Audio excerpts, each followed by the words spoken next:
Hello, and welcome to Scuttlebutt, the War Movie Review Podcast. We're happy to have you with us as we take a look at films from the dawn of cinema to today. We aim to provide a raw and unapologetic review of each film's cinematography, historical accuracy, and delivery. In the process of analysis, certain details will be revealed. These spoilers are only divulged to ensure a fair assessment of each film. We head back to the trenches this week with M.J. Bassett's 2002 World War I horror film, Deathwatch. As always, I'm joined by Mike A, Hey, hey. Mike B, Yes, sir. and freshly from the DMZ, Nate. What's up? Gollum is the best World War One soldier. And you are a horrible pilot. Yeah. So, guys, what do you think? Who wants to go first? Well, obviously you do. I'll go first. I'll go. You I go don't first, care. Nate. I'll go first since I was gone last week. No, I actually was very pleasantly surprised through this. I've stayed away from this movie for many reasons. One of it being a horror film, and I don't like horror films mainly. But it's funny. I like Overlord to an extent because of the take it has on that. So it's a very interesting kind of theater. But going through this, it was I was very pleasantly surprised.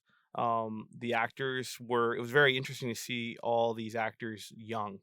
There was a few of them that were in I can only name a couple of them, but Jamie Bell is obviously very well known actor now, and I really liked him in Turn and all those kind of series as well. And Andy Serkis, obviously, right off the cusp of probably right before actually doing Gollum. So that's very interesting to see him that young, because I've never actually seen him act in person. I've only really ever seen him. I mean, a few roles in like the last 5 to 6 years, and actually in person. But it was very interesting to see him in person and seeing actually in the time Gollum's facial expressions and everything was very surprising because I worship those films. But yeah, no, it was very, very well done to an extent. I feel like it was a very weird take. I did not. I knew what I thought there was going to be more twists to it of it being a horror movie, but then there weren't. So it was it wasn't the twist I was looking for, but I was pleasantly happy with the outcome. And even though it had, no answers to what the fuck was going on, it was, it was very interesting and fun. And I think that's what I have to say. It's just very interesting, but there are some caveats, and I'll save them for later because I want to bounce them off with Mike B about what he knows about uniforms and such, because that was what was really throwing me for a loop. So I'm very curious to know what it was all about that. But no, Yeah, we'll get there. yeah, we'll get there. But I mean, no, I mean, just my intro. I mean, I found it pleasantly, surprisingly, very well done. It screams early 2000s, but I found it pleasantly well done. I'll just throw my 2 cents in there quick too. So yeah, I am not a horror movie person. It doesn't mean I don't respect horror. I mean, I really like Halloween and I really like Psycho and I like those types of horror movies. I'm not like a slasher guy or thriller. That bullshit just doesn't really do it for me. But so that's the reason that I really stayed away from this. And I know a little bit about it, but because this is Halloween, or not Halloween now when I'm recording it, but it will be as you guys are listening to this. So figured, what the hell, going a little that direction. And there are some military horror films. I mean, Idiot, I forgot about. I mean, you had mentioned what was it, Overlord, and I thought about that, like maybe doing it because that's all like the Wolfenstein-esque kind of World War II stuff. I was thinking about doing The Outpost, which is like a modern World War II horror movie. Not The Outpost that we've done already, but the different. No, different Outpost, 2008, 2009. That's an interesting film. But the one I forgot about that I'm like kick myself for is The Keep, which is like the original military horror film from the 80s, which is about a German platoon that like ends up waking up like a Greek demon in Greece from a massacre and stuff. And it's interesting for its time. But anyway, coming back to this, and yeah, no, I was surprised. I feel like this film suffered a lot in post-production again. There's a lot of things I saw, hard cuts, this, that, the actors, they did their job. They delivered, they did what they needed to do, but I could see the discrepancies were mostly technical than anything else. But I was pleasantly surprised. As not being a horror fan, coming to this, I was like, oh, like, how are they going to do it? And the first battle and stuff, yes, there are a lot of problems with the uniforms and stuff, but I was like, for a British World War movie, this is pretty good. Thinking about the trench, I thought about the trench a lot when I watched this. That film See, and I haven't seen that, and that's something I wanted to compare it to. Because it's the whole time in the trench, they're in a trench and they're getting ready for this, like the Battle of the Somme, and that's all you see. So like obviously there's similarities between trenches, but I kept thinking about that, and that's also like the same early aughts era, and similar production values and time. But yeah, isn't Daniel Craig in the trench? Yes, like I just mentioned, Daniel Craig's. Sorry, I missed that. I'm sorry. He's only on the cover. But yeah. Okay. Anyway, I was surprised by it, and all I have to really say is fuck rats, and I'll move it on to somebody else. Fuck rats. Fuck the rain, dude. Oh my god. Cool. Well, yeah. That's kind of what I liked about it, honestly. Once I kind of figured out what was going on, yeah, I like for a war horror movie. I kind of like how it's like it's not necessarily it is at the end reveal, but like as it's going on, it's like the elements of the war are a monster, like the concertina wire, the rats, the mud, and all that stuff. And I thought that was really cool how like it's like the elements that are iconic of the war are a monster that are kind of coming to get them. I thought that was kind of neat. Because they have that like mud demon dude in the beginning. Right, yeah, and some guy gets sucked under the mud at one point. I mean, the concertina wire wraps around people and shit.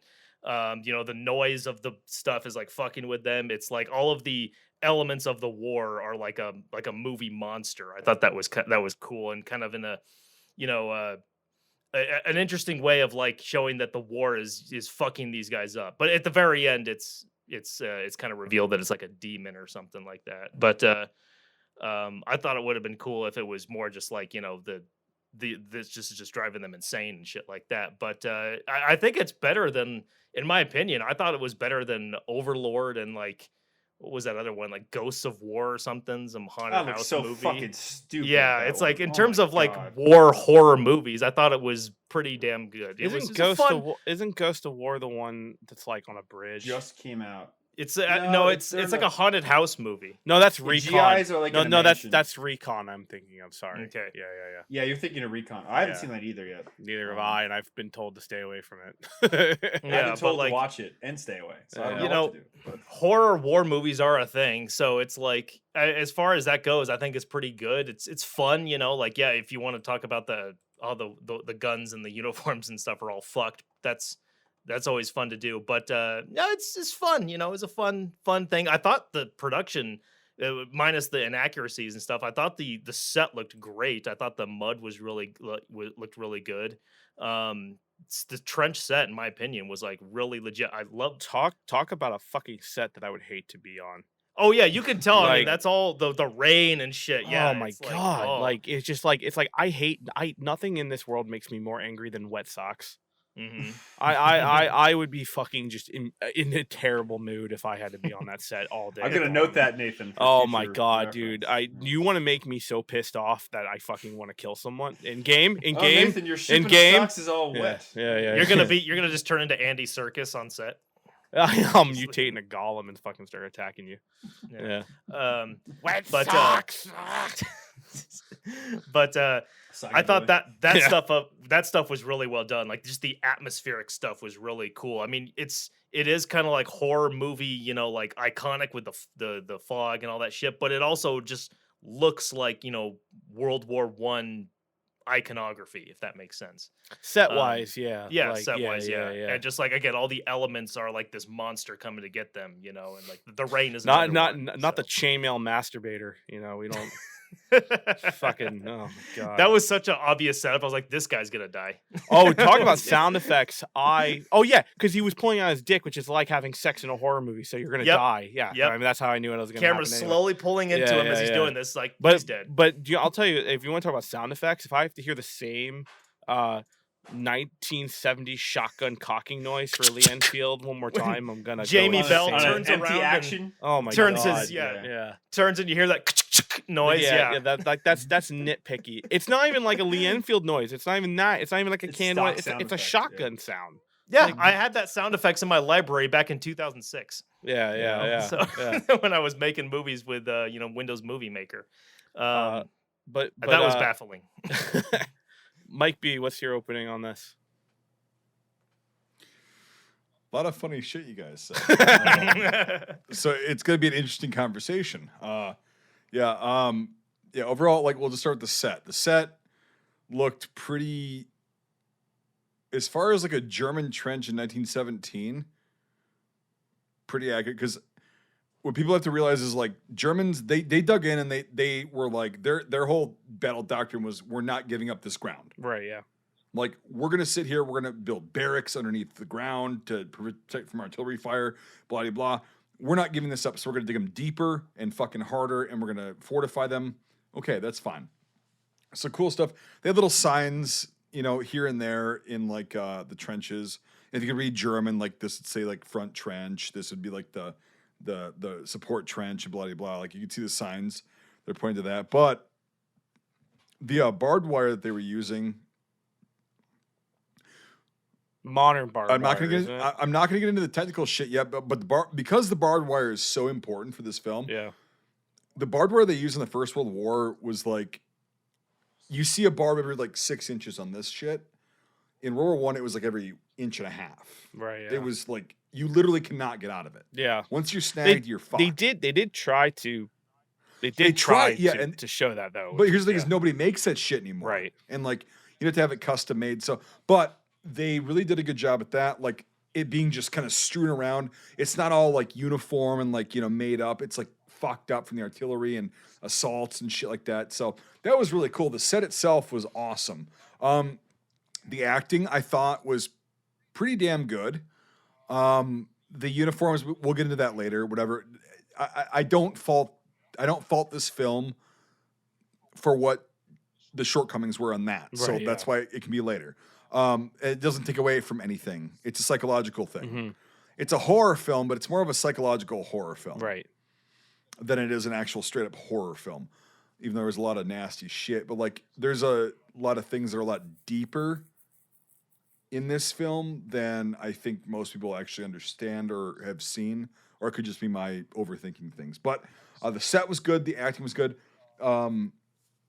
There's a lot of technical errors. But again, it doesn't take really anything away from the overall kind of atmosphere. And like the rain, like you said, Nate, the rain, the constant, just the water everywhere. You're slipping and falling, and just the mud is just thick and sticky. They literally only had like 2 scenes where they're actually dry.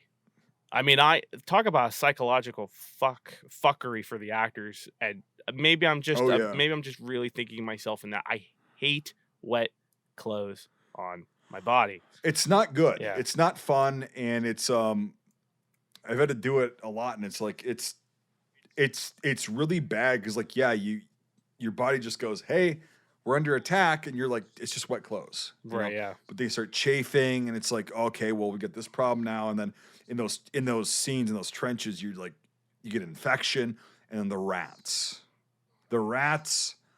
they actually must have somehow gotten real rats. No, they were real. Yeah. Those are all real CGI. Rats. No, those are all practical. They were not CGI. Rats. They were not. Yeah. And they're all I saw a common theme. They're all black rats. They're all black European rats. They're spotted. Yeah, they're spotted. Like they're usually black European rats, and they're the typical. And people see mice and they're tiny and whatever. No, those are real rats. Those are rats. That makes you go. The mice make people go, oh God. Yeah. Imagine a fucking rat bigger than the size of your hand, that just feeds on anything. And it's like that, and spreads disease, illness. Like, that's been a constant thing since humans have existed, is rats, vermin in general. Right, yeah. Yeah. And it's this terrifying thing that even today, even the most, like, people that are out in the wilderness all the time, they see a rat, they go, whoa, you jump.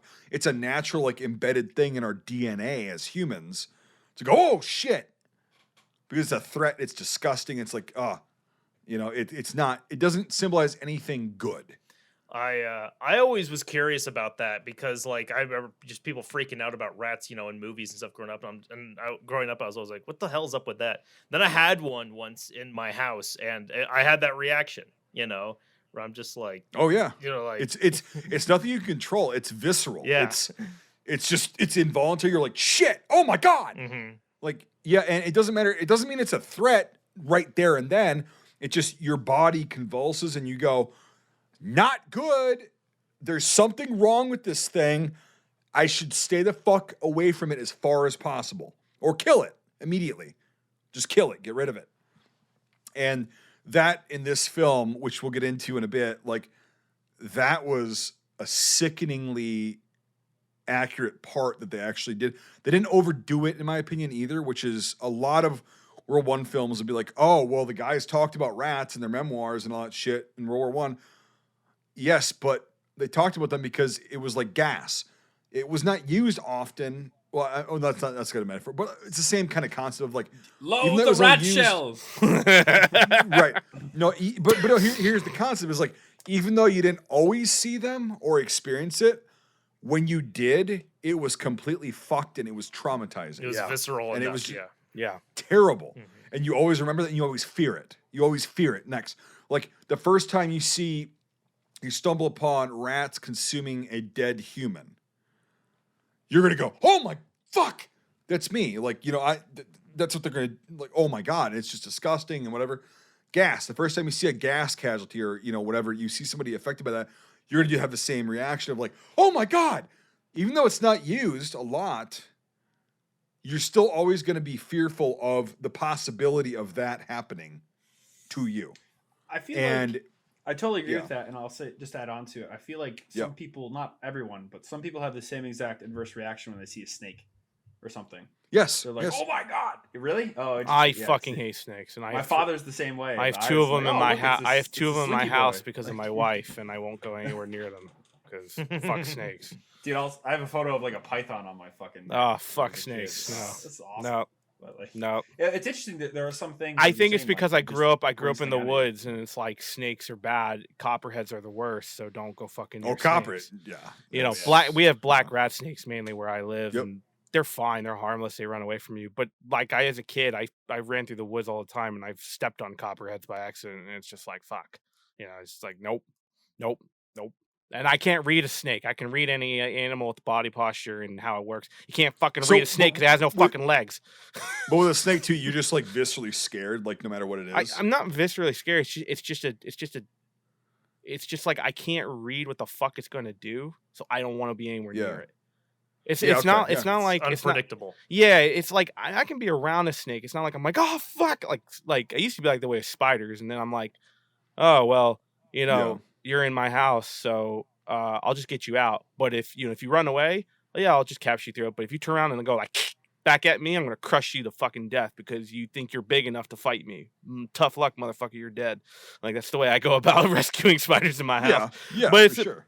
But to go back to what we're talking about, it's like fucking snakes. It's like I just can't read them, so I don't know what they're gonna do. And so that's the thing. I think it's like if I ever need to torture soggy socks and a snake. Fucking throw me in a put like 18 pairs of socks on top of each other on my feet and throw me in a snake pit. I'll fucking die. What if a snake was wearing one long soggy sock? That's a sexual innuendo, and I'm not even gonna touch that one. Heyo, but yeah.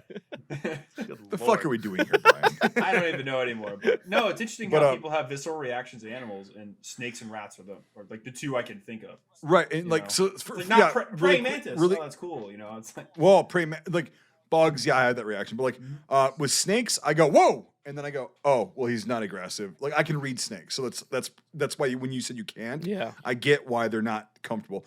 Rats, I can read rats, and so can every fucking human being.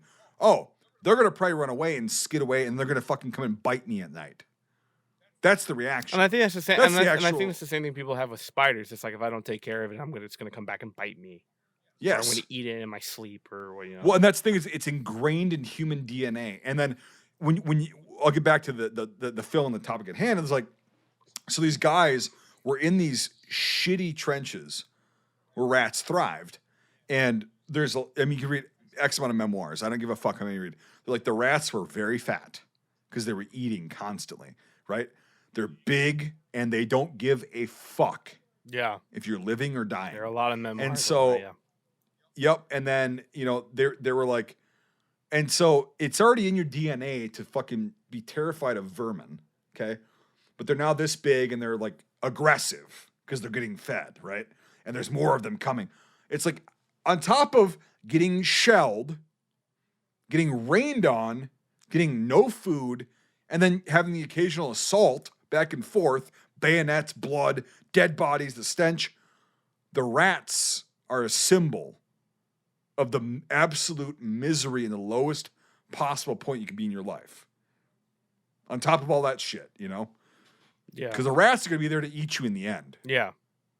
Yeah. You know, And it's I do like what Mike A said about, you know, the all the entities of the war kind of coming and haunting them and doing that in stages, you know, of excessively getting worse and worse within things like, you know, even the blood ghost and all that other stuff, you know. Well, we'll get to that I don't shit. know what it was. I just, like, We'll get to that shit in a second because I'm about to drop some shit on you guys that you may not have thought about. Because whose first time was this watching this? all the way from me. Yeah. I there's saw three of I you. saw the rat eating clip on YouTube like a couple years ago. Yeah. So you guys have never seen. Okay, I saw this probably 10, 12 years ago, and I thought it was like I didn't. Okay, I couldn't pick apart all the like technical details, right? But the overall thought of it, I was like, oh fucking A, and I get it. So, or I thought I got it, and then I went online and other people had the same thoughts. So I was like, okay, I think this is what they were going for. So we'll get into that in a second. But yeah, initially, like it does show the misery, like the fucking you're wet, you're cold, because their breath is showing.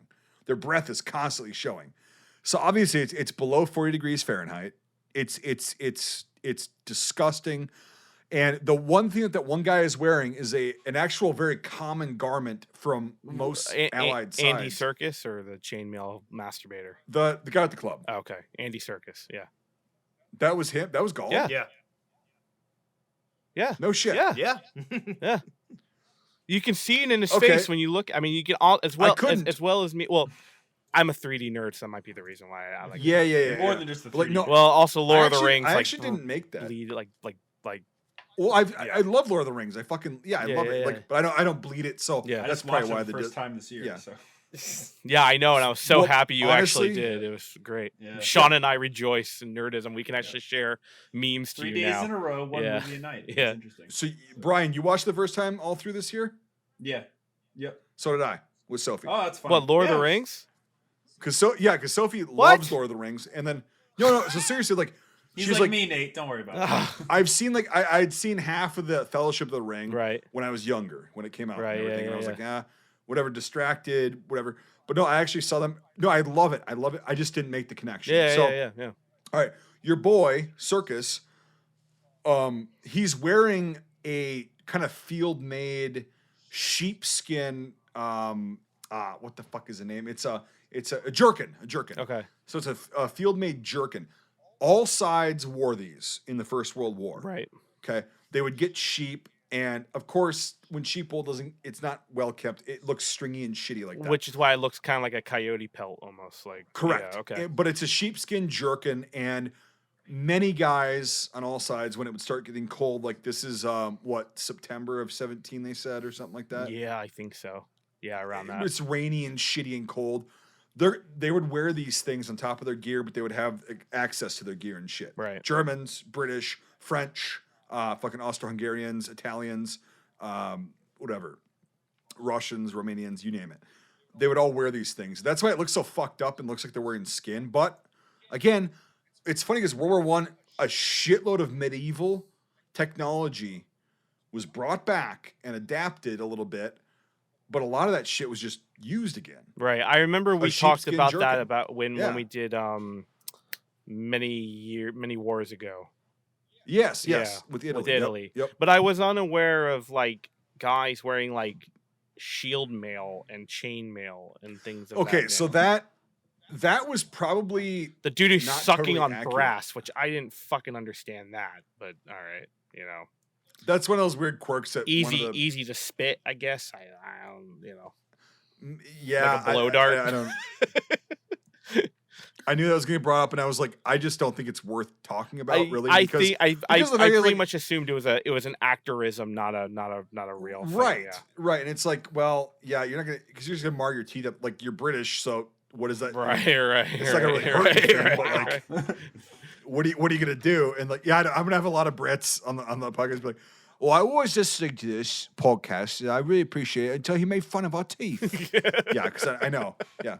But no, like that part is like fucking whatever. But as far as like wearing the sheepskin jerkin, like that fucking really common throughout the I love entire that world. look. Like, Very cool. it's weird. What about They what had leather what, jerkins in the Second World War. what if I about remember like the correctly. crotch shield? Oh, nail? okay. So we're talking about chainmail. Yeah. That okay. So there was a lot of like, I'm not talking about this for you guys necessarily, but for the listeners, right? In World War I, there was a lot of experimental body armor that went into like production, experimental phase. A lot of them didn't get past that, but some did get fielded, right? For him to be wearing a chainmail like nut guard, basically, we'll call it like a pelvic protector, Right. At that point, with nothing A else, twig and berry shield. as an infantryman, right? That's the thing. Is like That was my if you're standard infantry, they're probably not going to waste the fucking time and effort to test it on you. Right. They're going to use it for assault troops, like trench raiders and like a raiding party of whatever sort, day or night, blah blah. So that part to me was technically inaccurate. Right.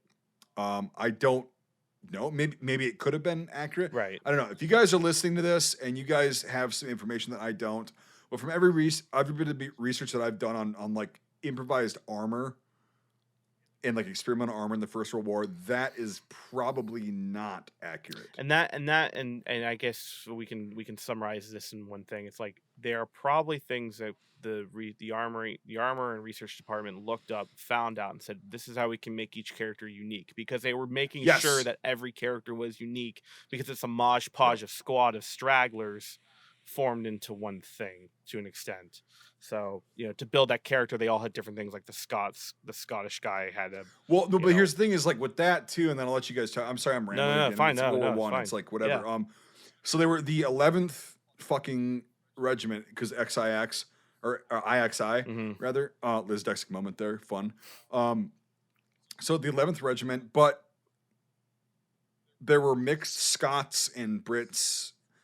And it's like, I don't know the accuracy of like putting those regiments. Maybe after the Somme, they did mixed regiments, but having a guy wearing, having two guys wearing a bonnet, like the Scottish bonnet, and then a couple more of them wearing the steel helmet, and then having the officer wearing the service cap, the service dress cap, rather. It's like, again, like what you just said is they researched this and they were like, well, let's make each individual character different. It's like, that's not always good in a film, but for this kind of thing, it kind of is, because you have to differentiate, because the names are not enough and whatever, because they all look the same. Yeah. So I get that, but like, so you brought up a good point, and So anyway. It was really cool though to see. I did like the one thing that really stood out was, I hate to use this comparison, but it's like Andy Serkis picked the Raider character selection in like a Sanzo with a club and a fucking pistol, and just fucking going hard. Like, I thought that was cool to an extent to show that. Now, if my eyes don't deceive me, and you tell me if I'm wrong, were those World War II Lee Enfields? Yeah. Okay. Do you want to get into technical shit? Do we want to? They're marked. Should we wait and still talk about the film as a whole, maybe the editing, and then we'll dive right into firearms? I just want to say one thing. Okay. And then we can go whatever direction. Okay. It's really funny to me that they were able to get Webley bayonets, which you can say whatever you want about the Pritchard that. bayonet. Yeah, you can say whatever you want about that, because I know there's a lot of whatever. But they were able to know enough about World War One to get bayonets for revolvers. But all the main British cast of 12 have fucking World War II rifles. They have so it's just funny to me how it's like they're able to get this really cool niche World War One thing, but in the big scheme of, and it's like 20 years ago. The Germans are using K98s too. They got hundreds. Well, some of them, yeah. Hundreds. That's what I mean by getting into technical shit. I'm going to be bouncing all over the place, but go ahead. They had hundreds of number 3 Mark 1 SMLEs for Dunkirk. They made like 5 years ago. So why couldn't I mean? And the fucking set was huge. Oh, It was they like were in twice this the film size of too. Newville. They were in this film too. In certain scenes, they were. Well, we'll get to the MFDB. Yeah, we can figure out where. But No. I'm saying like I'll tell you about that when we get to the shit. But like yes, they had a Pritchard bayonet Yep. on a guy that would not be carrying one. But hey, but overall, anybody else got any overall synapses and like things they want to say about the film? I want to go back to the film real quick. And as an editor, I noticed it. And Brian had mentioned it before. Some of the technical things. Yeah. There were a lot of shots that were voice overed where they picked a new take and they faked moving the mouth or the mouth didn't move at all. Yeah. That's a common theme. I can forgive that. That's movie industry. ADR. Yeah, it's fine. But I noticed it a lot. And the other thing I noticed, and I had to go back, when Andy Serkis clubs the sergeant in the head, and it does the whole like, concertina wire vine strangled thing, which Evil way, Dead thing. yeah, it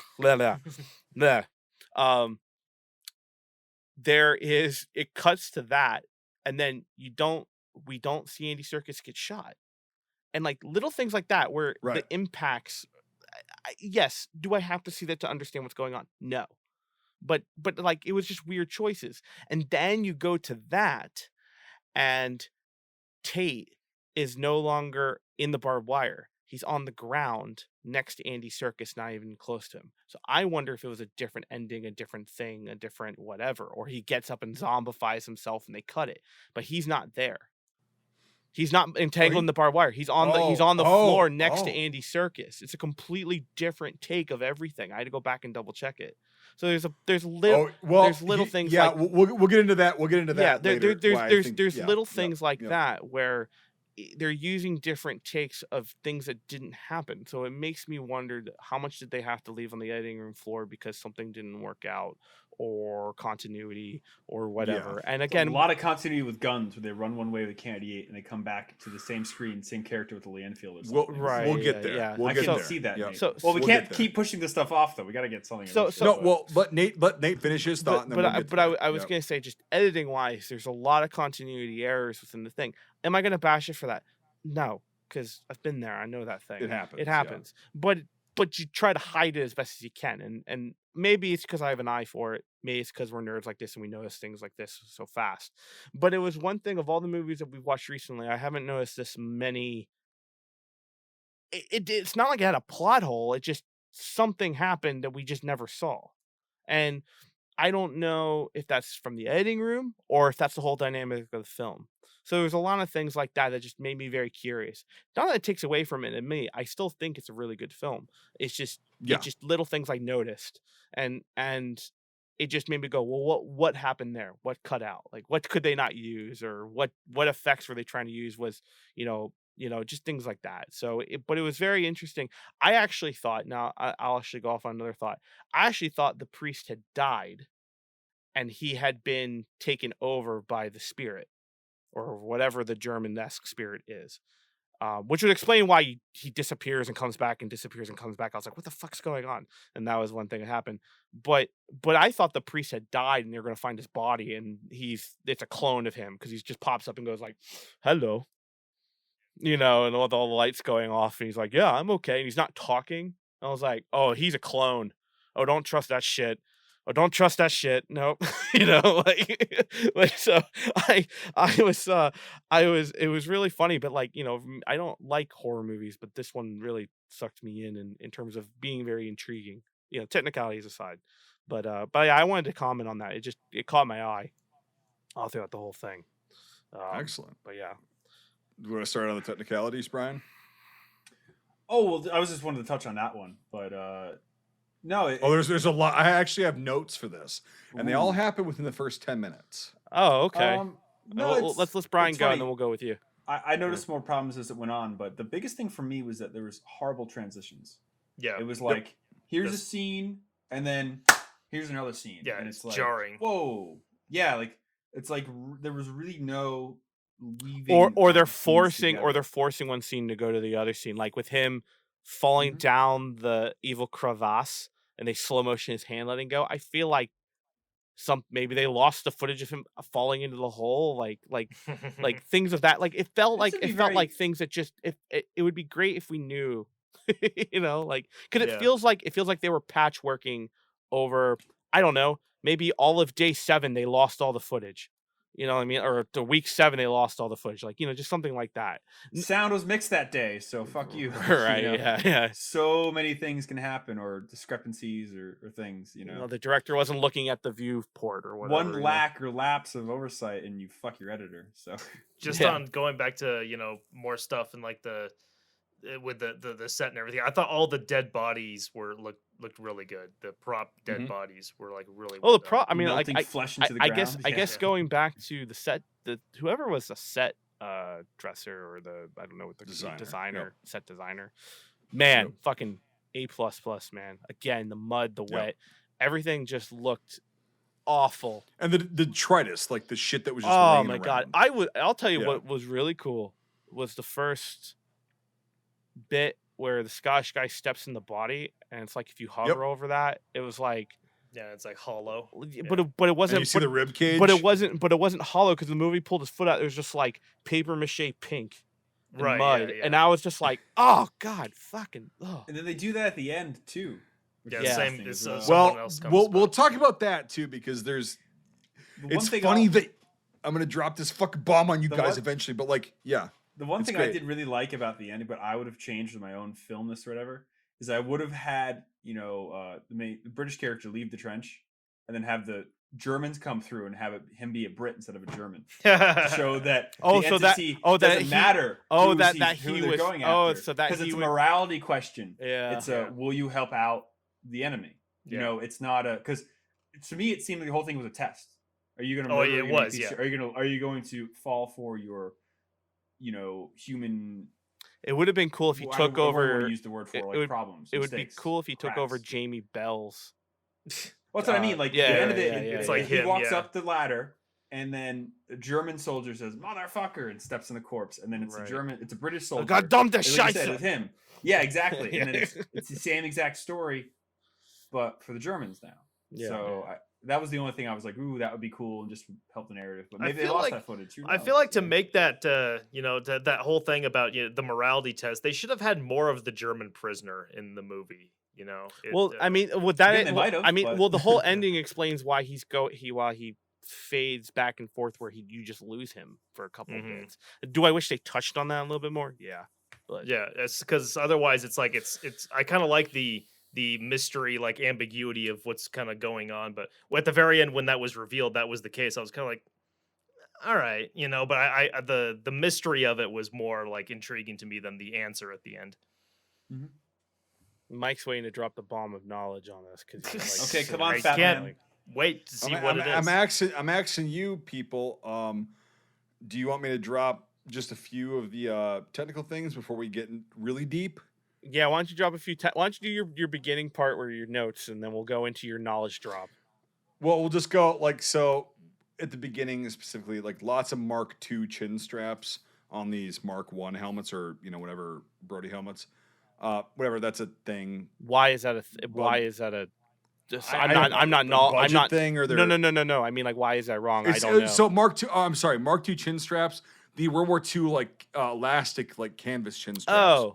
On the Brody helmets. Oh, right. Yeah, duh. Yep. Right, yeah. They got it right at towards the end when they had less people, but like it was leather chin straps. But like okay, whatever. And then one of my questions was like a night attack that the British are doing. Like it happened very fucking rarely, especially in 1917. Like a night attack, you have to be super confident in your ability to break through and know every bit of that field, or it's just gonna be a fucking slaughter, like it was. Right, yeah. And so I don't know if that was realistic or if it was just trying to push the film forward, which is fine. Paint but the like, narrative of stragglers and all that. Yeah, stuff. and it's like, but it's also there's things that I'll tell you in a bit, but like that would make sense for what the narrative is. All right, the guy who isn't ready in the trench is like, I can't do this, whatever. That's not going to happen when you're going on a big assault like this. You're going to have all the guys up there. Your sergeants, your corporals, your lance corporals are going to be like, you're going to be up on the fucking wall. There's going to be no guy standing out there like, oh, I'm not ready. Okay. blah blah. Also, during the assault, very few bayonets were fixed. During an assault, if you're going out of your trench to the enemy trench, your bayonet will be fixed. That's I wonder 99% if accurate. that's a production safety choice. Right. Yeah. That's the thing is like Which I agree because with. Yeah. yeah, well, Yeah. I get it. I get it. But like, that motherfucker. and then because a lot of Holy subsequent shit. bayonets. Oh, and Remy, knives we had- shish kebabbed you on a K98 here, there, bud. right. Yeah. But like a lot of the subsequent scenes, they had like the scabbards on the bayonets if they were handheld or on rifles. Okay, but in real life, that's how it would have been. There would have been bayonets. It's not safe. Yeah, and then of course the gas attack. And then I said, nice number 4 is the low ready. 714, nice scope, bro. That's my note on That's that. a G40. That's a G. That's a G43. That's a Z. Yeah, that's a ZF4. that's a German scope on that thing. Yeah, Yeah, I exactly. did notice that. So very fun. And then with as far as this is the last technical note, so don't worry about it. ACOG scope on But- a Lee Enfield. By 1917, the British would have had the small box respirator, the mask with the hose going into the That bag. looked like an early war. That looked like they almost looked like the- French gas masks, but I don't know. I don't know anything they about were actually that. So I nothing. won't- They were actually nothing. They looked like improvised gas masks from 1914 and 15. Okay. But they were going after the I forgot the name of the hood, the whatever the first one where it's got a little valve on it and like whatever, but it's a hood. No, by 1917 the Brits would have had SBRs or small box respirators and whatever. That's the thing. Like they would not have had these weird looking gas masks that whatever. But that's it. Like that's all the technical notes. Because I stopped giving a fuck at that point. No, because seriously, like I started paying attention to like what was being portrayed. Right. And it's like, yeah, they're using number 4 Mark 1s. Okay. Most of the time. Most of the time, yeah.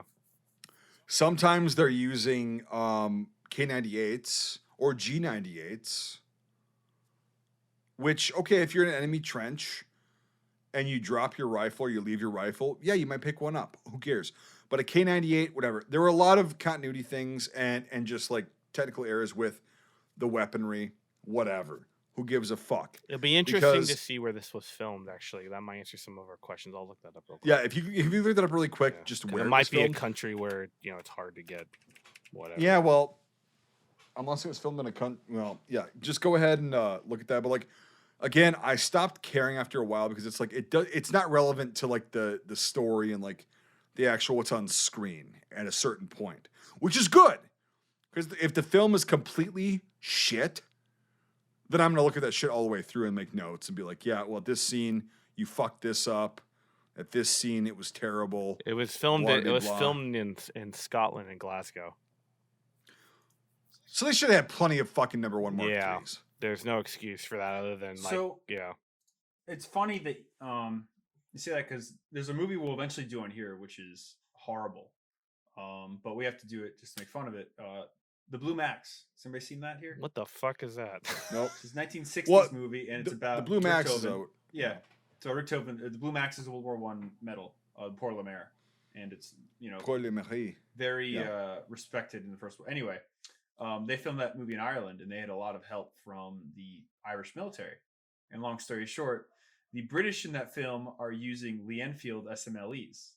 The Germans in that film are using SMLE number 4 Lee Enfields. So it's like the 3s fight the 4s, Yeah. and that's because all of the extras were from the Irish Army. So they're like, oh, Brits get 3s, Germans get 4s. So it's funny to like see Lee Enfields fight each other in World War One.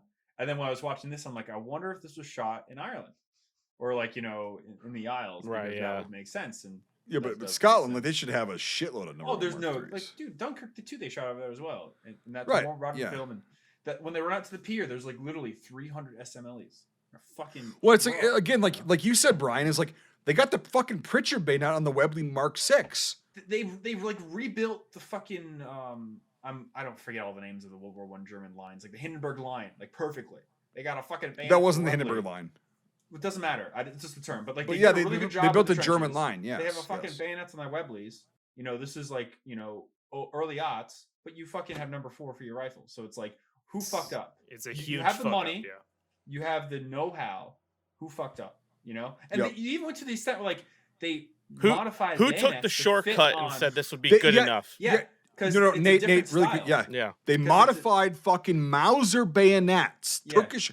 I think they're Turkish, right? Mhm. I couldn't tell exactly because it was like kind of in passing, but like they modified Mauser bayonets to fit on a fucking number 4. I'm like, Yeah. A, gag. B, I'm impressed. Like, how the fuck did you Yeah. do that? Like I got a weirdest boner right now. Like really? Right. You know, it's like fucking how strange. like what the fuck?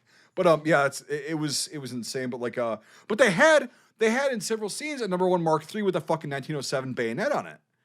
And I'm like, did you have like 2 of these or 1 of these for the film? Like what's going on? Like Mike, that's my biggest bitch is the technical thing of like that. Mike, it's okay. So- We'll fix it in post. Yep. They definitely did. Yep. Do you guys want me to drop a bombshell on you? I do. They were dead the whole fucking- time. I'm waiting. I've been like an anti. They were dead the whole time and in purgatory. Fly over me. It's Oh, a what's thought. coming out of It's it? it's a thought grenade. Okay. Right? It's not necessarily what I say is right. I'm instilling thought in a Wrong conversation. thing. They were in purgatory, No. and if they killed each other, they went to hell. Boom. They do slowly get grayer throughout the movie. Fuck you, Nathan. You literally just blue balled you. Yes. You pulled down. I just guessed that. I don't. I haven't. I didn't do any research. Sorry. Go ahead. That's our episode, ladies and Go gentlemen. ahead. Go ahead. I didn't explain the whole thing. I have my own thoughts. Go for it. I won't Mike- interrupt you. Is that actually what you were going to say? Or? That literally was like they're all dead. Well, because it's interesting you say that because at one point the Reverend guy had mentions that he's like it's inside of you and your worms and stuff, and I'm like okay, whatever. And then later on in the film, I noticed that like they slowly do turn really gray, and they're turning into the trench. All around of them. All Yeah, of and I them. was like, not to the last 10 minutes, or I was like, oh, Well, the Interesting, you know. priest turns gray, and you think I thought he was dying, and he was dying, but it was very interesting to it was Aren't we but all like dying? but oh whoa deep. Well, Is no, that- the priest but- had a leg wound, correct? Yeah, He had a well, leg he was wound, slowly yep. bleeding. And then the last thing you see Yep. him is that he's gray and he's slowly bleeding. So you assume he's getting worse because of that. The other thing I would say that if we go down this road of the whole thought is that when he pops out of the shadows, you know, with the lights turning off, and obviously you have to think that it's somewhat supernatural in that sense. He is no longer gray, Well, it and is. he no longer has Yep. a leg wound, which is what made me think he was a copy. But maybe he accepted something. I don't know what He's just he's finally fucking done. Right. And his souls move on, and it's just what's ever left of him is meant to torment these other souls. Right. Because the thing is like Jamie Bell's character was saying, like, you know, I'm not dead, I didn't die, and then he, you know, Right. leaves and he walks through this fog mist, which you can obviously, you know, maybe to make an interpretation of, you know, going through the veil and all that kind of stuff. I Mhm. was thinking that as well to an extent. I just wasn't sure if I was like, you know, seeing But something I it's shouldn't going through the see. veil, or is it did he actually survive that initial assault? Right, yeah. And that's what he's like envisioning and like experiencing in this like kind of, you know, Purgatory. between the worlds, Yeah. the between the worlds thing, and oh, okay, well, he's actually not dead, and then he gets found. Right, yeah. You know, like you don't know, like that's what's kind of It's cool. about this. open-ended, I like, yeah. yeah, exactly, and it's kind of like Lost, right? Right. This yeah. is before Lost, by the way. Yeah. This is way before Lost, but like spoilers, fucking this whole fucking podcast. is Spoiler, I spoilers. fucking hate Lost so much. Me It's too, the and I'll fucking explain that a worst different time. Fucking dust monster. Ugh. Oh my Anyway. god. But like, Don't- I do get Input concept the of it. key, Desmond. No, I but don't it's even like fucking know so, what that means, and I hate you for quoting something I don't understand. So. dude. Wouldn't that be a bitch to have to wake up every fucking 30 minutes for the rest of your Do eternity? you take the white No, rock it would or be the worse black if you rock? woke up every day and you were the writer who wrote Lost. Like you have to be that person. No, You no, walk- Well, that no, person- no, no, no, that person's no, no, got no, no, more no, money no, than no, you and I no, will ever no, make no, no, commute. no, no. You're Not the worth it. writer that picked up after J.J. Abrams, and you have to write every day. That's what happened, and that was the whole problem with it. Because J.J. Abrams stopped writing. I watched Lost pretty religiously, so I'm glad that you also lived in the early 20th century, or, 21st century. But it's a horrible show, and you should feel bad for wasting your time. So. I do. Trust me. I never. My- saw Nathan it. But should. anyway, Mike A's not saying anything, so it makes me think he's a fanboy. I never saw it. I never okay. seen it. He's so- just Okay, so lost, good. You know, Don't waste your Yeah, fucking time. Yeah. don't. Not It's going not. to. It's not worth it. It's It's cool. not worth- It's cool if you get were blown there. away by the dust monster. Yeah, if you were, it was cool when you were around. If you were there when I was around, but it's not cool to go No, back it and Okay, watch it. there's so some yeah. things like So that. anyway- there, and it Yeah, wasn't okay. cool. So Mike, go ahead. Getting back to this goddamn fucking. We got Production. lost there for a minute. Sorry. So 4, 16, my opinion is 32. No, sorry. Go for it. There you go. yes. But so this whole thing is they're all dead. The Germans in the trench are all dead too, right? They're all fucking dead. This is just a wasteland. And it is what Mike A said earlier, it's just war. It's like all the bad fucking things that's coming back. And they're in kind of this weird like state of like in between. And when he says, I'm not dead, he's looking at himself in purgatory. He really is. He's literally looking at himself. He's the only character that does that, by the way. And he's looking at himself and he goes, I'm not dead. No. And so realistically, who knows? He's going through the fog and somebody finds him and he gets back. We don't know. That's cool. The rest of those guys, they're all fucking toast, and it's just what it looks like in purgatory because all of their fears and all their like bad parts come out in them. And like you said, they just keep getting more gray and like more dead. And the priest realizes that and he goes, no, there's nobody here. There is no God, you know, like it's not here. It's not fucking whatever. Just kill me. Well, kill you to where? Like, you know, but yeah, it's just, it's a really deep thing. And then For the Yeah. only time I've actually seen in a movie where he stabs someone and then he fires into them, I thought that was cool. You don't see Right, that. which You don't actually- normally see that. You have the very cinematic thing where it's like, I stabbed you with a bayonet and I'm going to hold it and stare into your eyes. It was Yep. very interesting. No, to and actually he see him, like, shoots him, actually like shoot that- him. one other World War I movie that does that, but I know what you mean. It's Yeah, not- yeah. It's rare to see it, that. yeah. I do like that fact that this like, you know, whatever this state of, as you say, purgatory they're in is like this, the evil, as they say, is like bringing out the worst in them. Like, you know, Andy Serkis is just becoming more violent as it's going on. The officer is becoming more of a pompous asshole, you know, as it goes on and on. It's like all of those parts of their personalities are being dialed up. That's really interesting. And it's also- yeah. Yeah, Sorry, go Mike. ahead. Go ahead. I No. You were talking Well, before well, me. no. I Sorry. was gonna say that just I like the way the scenario played out with him, with the sergeant confronting Andy Serkis' character. It feels very patched. It makes me feel like they had an idea and they had to cut around it or whatever. But I did like the whole performance of Andy Serkis, and that's not me being in a bias stance, but more of the fact that it felt very much like you could see a lot of physical, obviously for what he did next, but a lot of physical acting and a lot of really, really cool ways of interpreting anger and resentment and all that stuff without even having to say Yeah. anything. It was Yeah. very, very interesting to see that, and I really liked how they played that whole scene out. And one thing that was I mean, we all knew he was going to be the worst one. I mean, obviously, but it was very interesting. Oh, that reminds me. He pulls out like a kukri, like the Yep. scalp. Yeah. Like I know they were. Oh, Gurkha I knife? know they were like a thing in World War One. I know that. I'm just Oh, we had a surprised to see shitload of that, yeah. Gurkhas there. Yeah. yeah. Yep. Nepalese troops. Yeah. It was just funny. You just pull out a gookri. I'm like, oh, what? I said gookri. That's Okay. That's definitely Yeah. not what I was trying to say. Well, What's are the you right sure? term? Kukri, not gookri. Kukri. Yeah. Yeah, I was Kukri. gonna say, Yeah. what war are you talking about? Yeah. They're in the wire. Yeah. Here in the Chosen Reservoir. Yeah. We've got kukris in the wire. That shouldn't have caught me off guard as much as it did. Oh Christ. But no, it's yeah, what you were saying is like it's very true. It's like and that's when who said that what's your star boy from Turn? Who's the actor's Jamie name? Bell. I forget. Jamie Bell. When somebody said he never I think killed he's anybody, Irish he or did. something like that. Yeah. He did.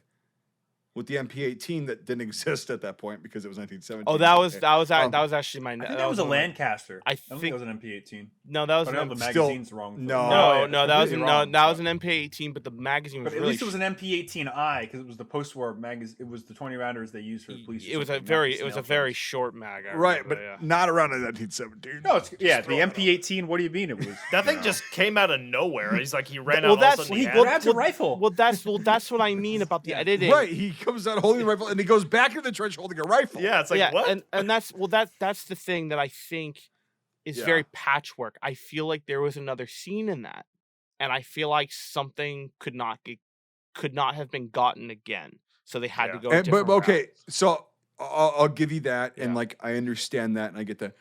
Could this have been a very surreal fucking like world that we're not living in, where maybe he Is imagining it, pops into his hands. imagining Oh, I like wish I lived some in that world. technology? FG42. FG42. No, Brian, shut the fuck up.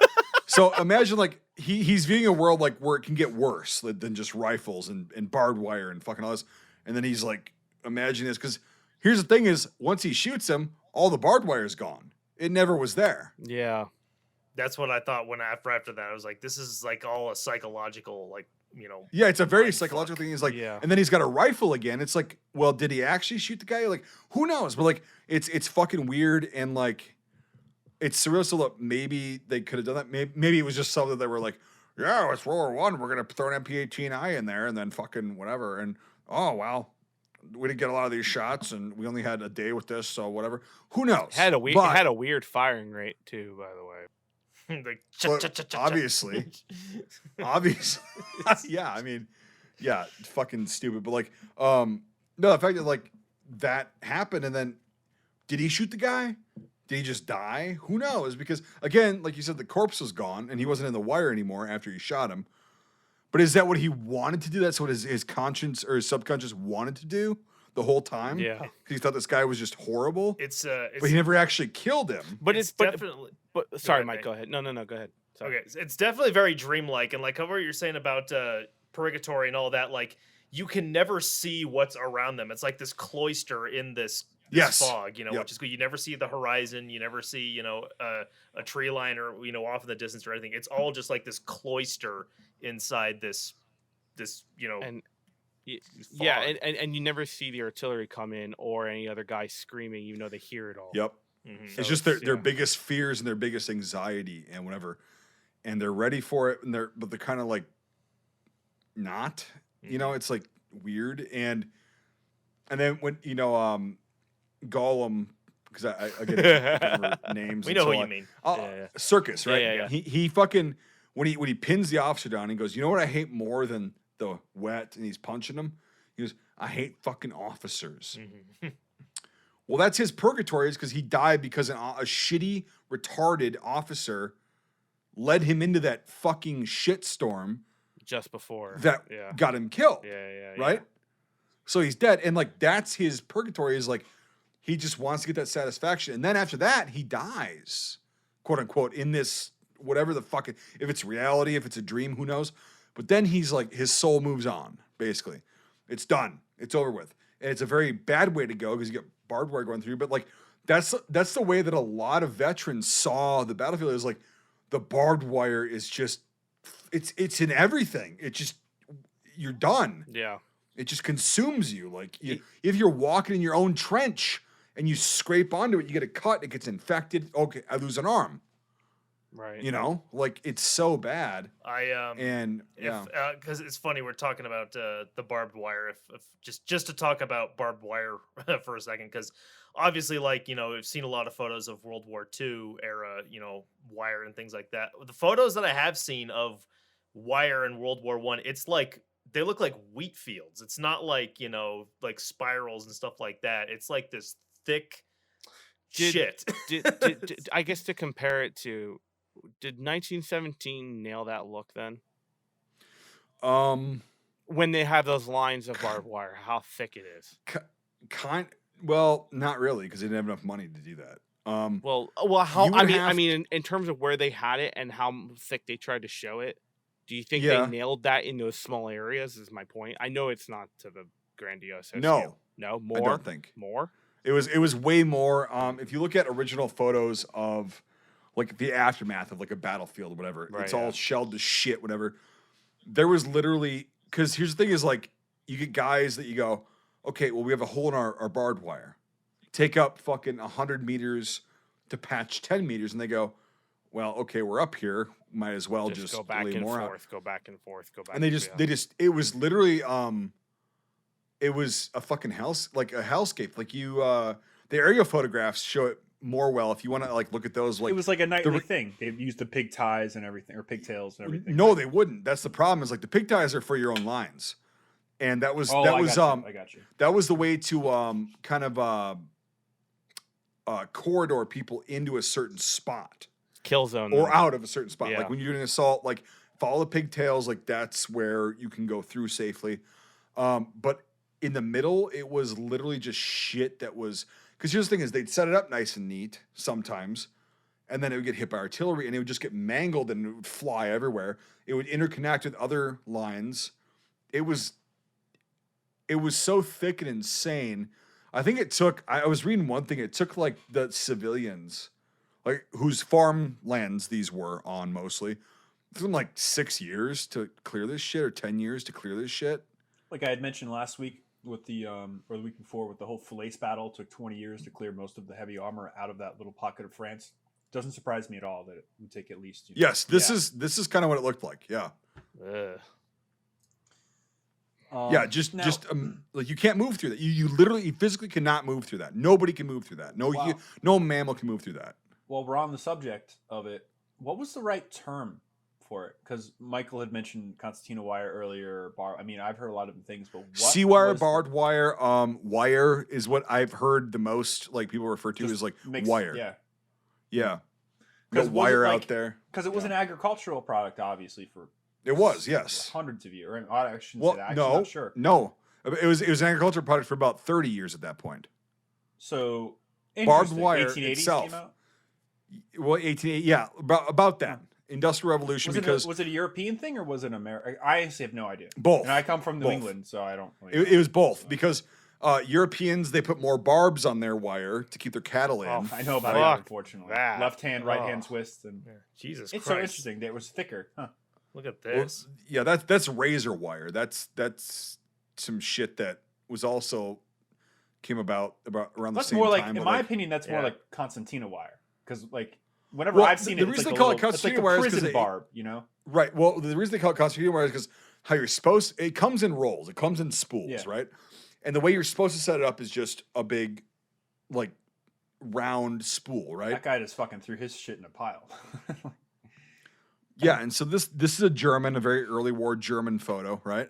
Mm-hmm. And he's laying down behind a bunch of sea wire. It's a German sniper, you know. That's listed there. Yeah. Holy shit!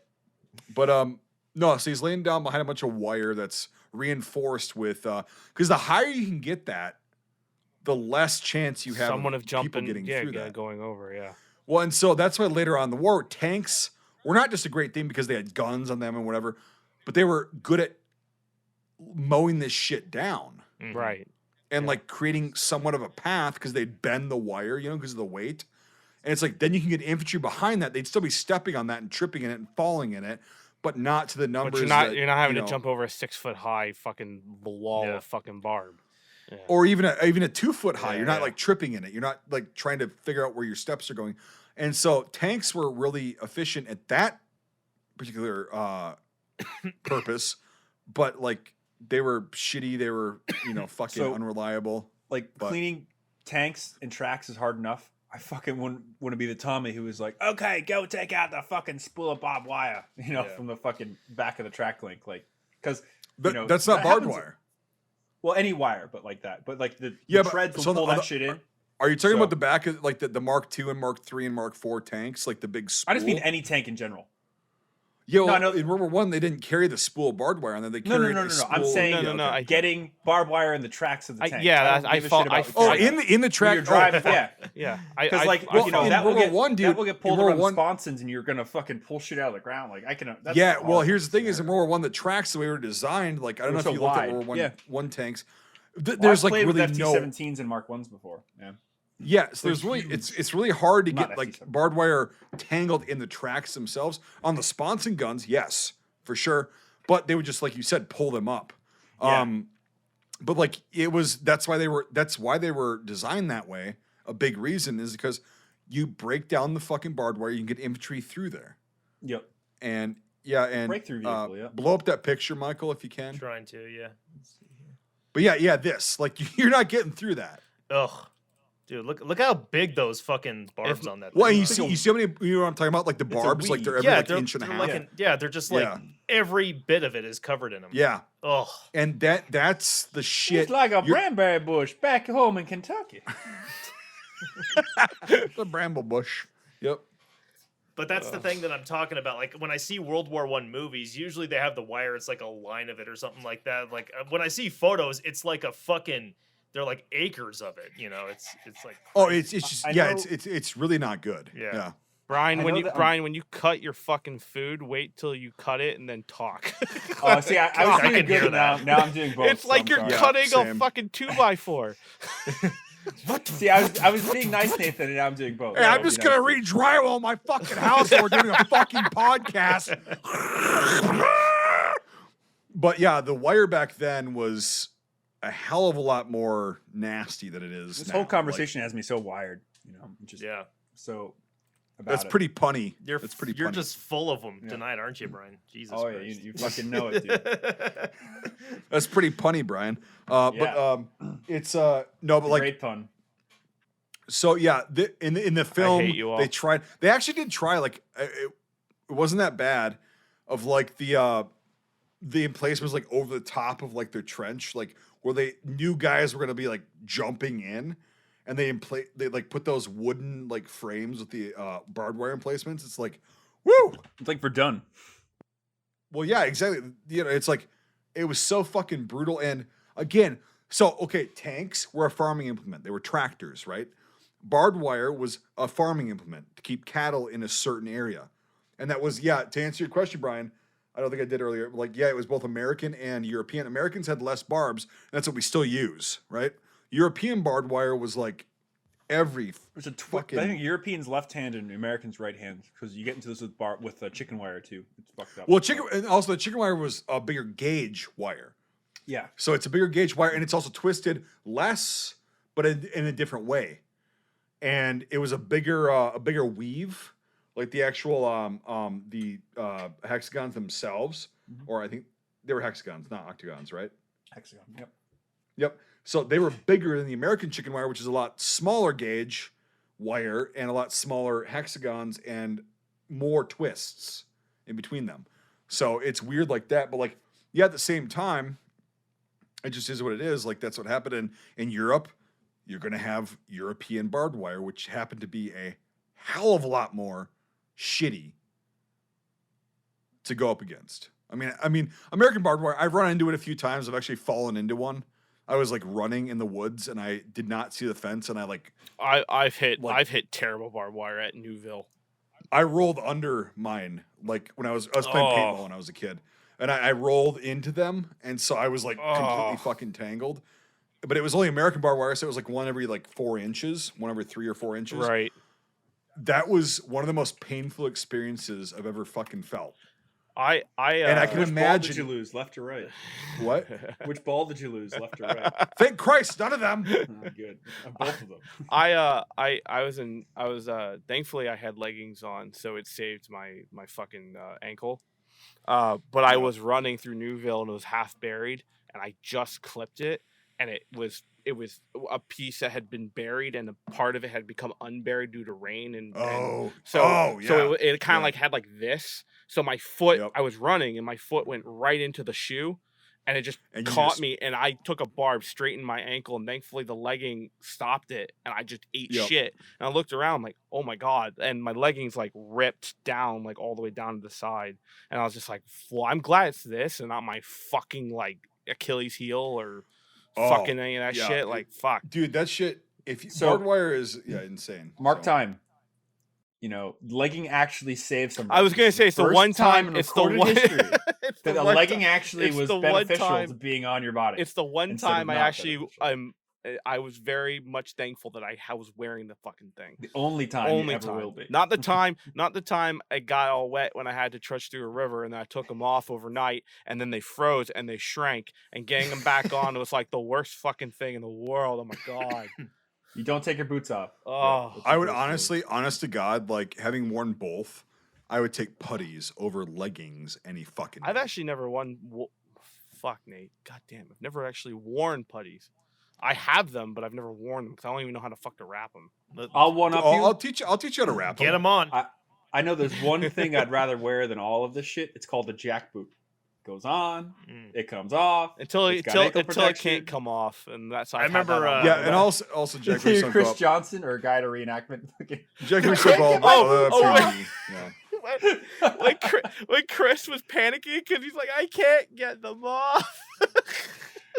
I remember leggings. No, I hosted a reenactment once where it was really bad in the winter. And long story short, this kid had a mental breakdown because of how bad the weather was, and then he couldn't get his jack boots off. They were too swollen on his feet. Oh fuck! So literally, dude, he was literally like, I can laugh about it now because we're not like, there. fucking, yeah, yeah, but like he was literally, it was like it was 33 degrees. Like no, it was in the pouring rain. He was panicking. He literally was having a panic attack because he couldn't get his fucking boots off. Then and I'm just like, you fucking pussy. I have recreated 1945. No, you weren't like, there, dude. This is the event where Nate's fucking feet turned black. I was broken as well, and I was a different kind of broken. I was sitting there in a small little hut with rain pouring through all the zelts that we had tried to makeshift tent because it was so wet it didn't care. It poured through, and Les, who we'll have on, and I'll have him tell the story, literally watched me unwrap a venison's like summer sausage, and watched me like look at it, and I go, and I eat it, and he's watching me. And I didn't take the wax cover off. I'm just eating it. Oh. And I'm just eating it again. And I'm just shoving it in my mouth. He's like, Nate, I think you might want to take that off. I'm like, shut up. And I'm just like, and I'm just like, you don't know what you're talking about. And I'm losing my mind at this point because that was when we both started getting so wet. It went through all of our layers and it was 33 degrees. It was raining in our quadrant and snowing 10 miles all the way around us for all day, but where we were was rain. Yeah, and I just was shoving the summer sausage in my mouth with the wax coating. I eat it, and I'm like, oh, I didn't take the wax coating off unless it's like. Meanwhile, I'm hanging a body up with a sign on it that says "Plunder will be met with death." There's a guy who can't get his fucking shoes off and is having a fucking like mind explosion in a barn, and Nathan is just dying. You wanted a reenactment. I was shivering. I know. That's why I have recreated April 1945 in every way, shape, or form. So hard. Oh my god, that was brutal. That's a story. That's a reenactment. That's a proper reenactment. We got there. We should move on from this. But if you talk to Les and me, and even our fellow Fred, if you say what is the most miserable event you've ever been to, we all three of us say Boutzen. If you say what is the most realistic and best event you've ever been to, we say Boutzen. It's both, but it was my toenails were black for 8 months because the dye had run through the jack boots into my toenails, and so when I pulled off my shoes at the end of the event, my feet are black, and I'm like, oh my god, I'm dying. Like, oh, you thought you had frostbite? Yeah, like because they were completely black. And then I started like going in the shower and like trying to like, and I'm like warming up. I'm like scrubbing my feet, going, please don't be skin, please don't be skin, please don't be. And then it's just callous skin that's soaked in all the black ink from my jack boots. And my toenails were black for 8 months, and I literally watched my nails grow, and I would send Brian pictures. I'd be like 4 months from Boutzen, and it's like my toenails are half black. Like that's kind of 9 months from Boutzen, like almost gone. Like, yes, that is feed some off shit. of it, Nathan. Yeah, I love it. Yeah, it was brutal. It was absolutely brutal. I can't get my boots off. I can't get my boots off. Oh god, he was panicking. He's like, ah, like he was so manic. Yeah. Oh my god. Everyone was picking something to hone in on, and that was what he honed in on of miserable. There was a guy there who was going like, he's like, I'm going to leave this place, and I'm going to go to Walmart. I'm going to go buy a heated blanket for $29.95, and I'm going to put it in my cigarette lighter, and I'm going to go get warm. And he said that to every single person around the fire for the next 2.5 hours, and I was there by the fire trying to warm up, but also being rained on. And I remember he's like, I'm going to go to Walmart. I'm going to get in my car. I'm gonna go to Walmart. I'm gonna go buy a heated blanket for $29.95, and I could say it with him at the end of it because he was losing. Yeah, his mind. let's start the fucking draft again. That's a great idea. Oh, that guy was at fucking City or City. He saw a lot of shit. Yeah. Fucking Doc Gordon. But Anyway, yeah, no, reenactments are you could make a horrorscape, but That's awesome. I wanted to make April 45 come to life, and we did, unfortunately. Unfortunately. Funny, and we can move on. I'll say this. So we had a lot of guys come from different places, and one guy drove up from Alabama. This is North Carolina. He drove like 15 hours fucking to come to this event. He was there for 6 hours. And he left Friday night going, wow, this is some fucking hardcore shit. I can't wait to come back. I'm getting the fuck out of here. He fucking left. He literally was like, I have never been to a more hardcore event. I love it. I can't. This is too good for me. I gotta go. He went down the road, got a hotel, and that was at least he respected it, you know. Oh, it was hysterical. Yeah, it's like, oh my god. And I was like, dude, I respect you more for it now. He was like, yep, I love it. I'm gone. See ya. Yeah. But The only thing is that you just weren't killing people, so. yeah, we were actually doing soldiering stuff. So. God, I was sitting in a frontline foxhole, couldn't get the wet wood to light, and all of a sudden the frozen dummy hanging about 20 feet behind me, covered in frost and ice. It's so frozen, and he's just going.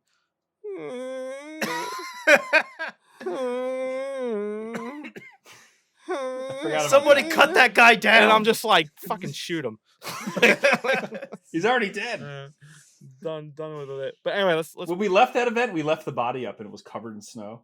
We were like, ah, fuck it. That's not a cop call. The event owner, the site owner was really cool. He's a German guy, so he sent us photos of him chopping it down with a machete. Like, the hanging's over. Fucking corpse balls. Anyway, to bring this back, that I will say this though. I mean, the constantly being rained on and sucking and stuff. At least I'll say gives me a little bit of a glimpse of what they were trying to show in this movie and depict. That actually With, might like, be the the constant reason rain why and your event actually might be the reason why I fucking hate being wet. I really think that might be it. So maybe that you instill that psychology of just Hey, being Anakin, wet and not. I hate sand. I fucking hate wet. Yeah. I hate wet. I hate wet. It's gross and it gets it's everywhere. It's gross and it gets everywhere. Yeah. I don't want to be wet. Anyway, Fucking IMFDB. I can't ever fucking say it. We know what you mean. IMFDB. so we're gonna run on to IMFDB now, or as Nathan likes to say, DMABFRTPS. Fuck you. FART. That's all. Dota 2. I am DFB is what I always say, and I always confuse the D and the B. DTF? D and the F. Fuck.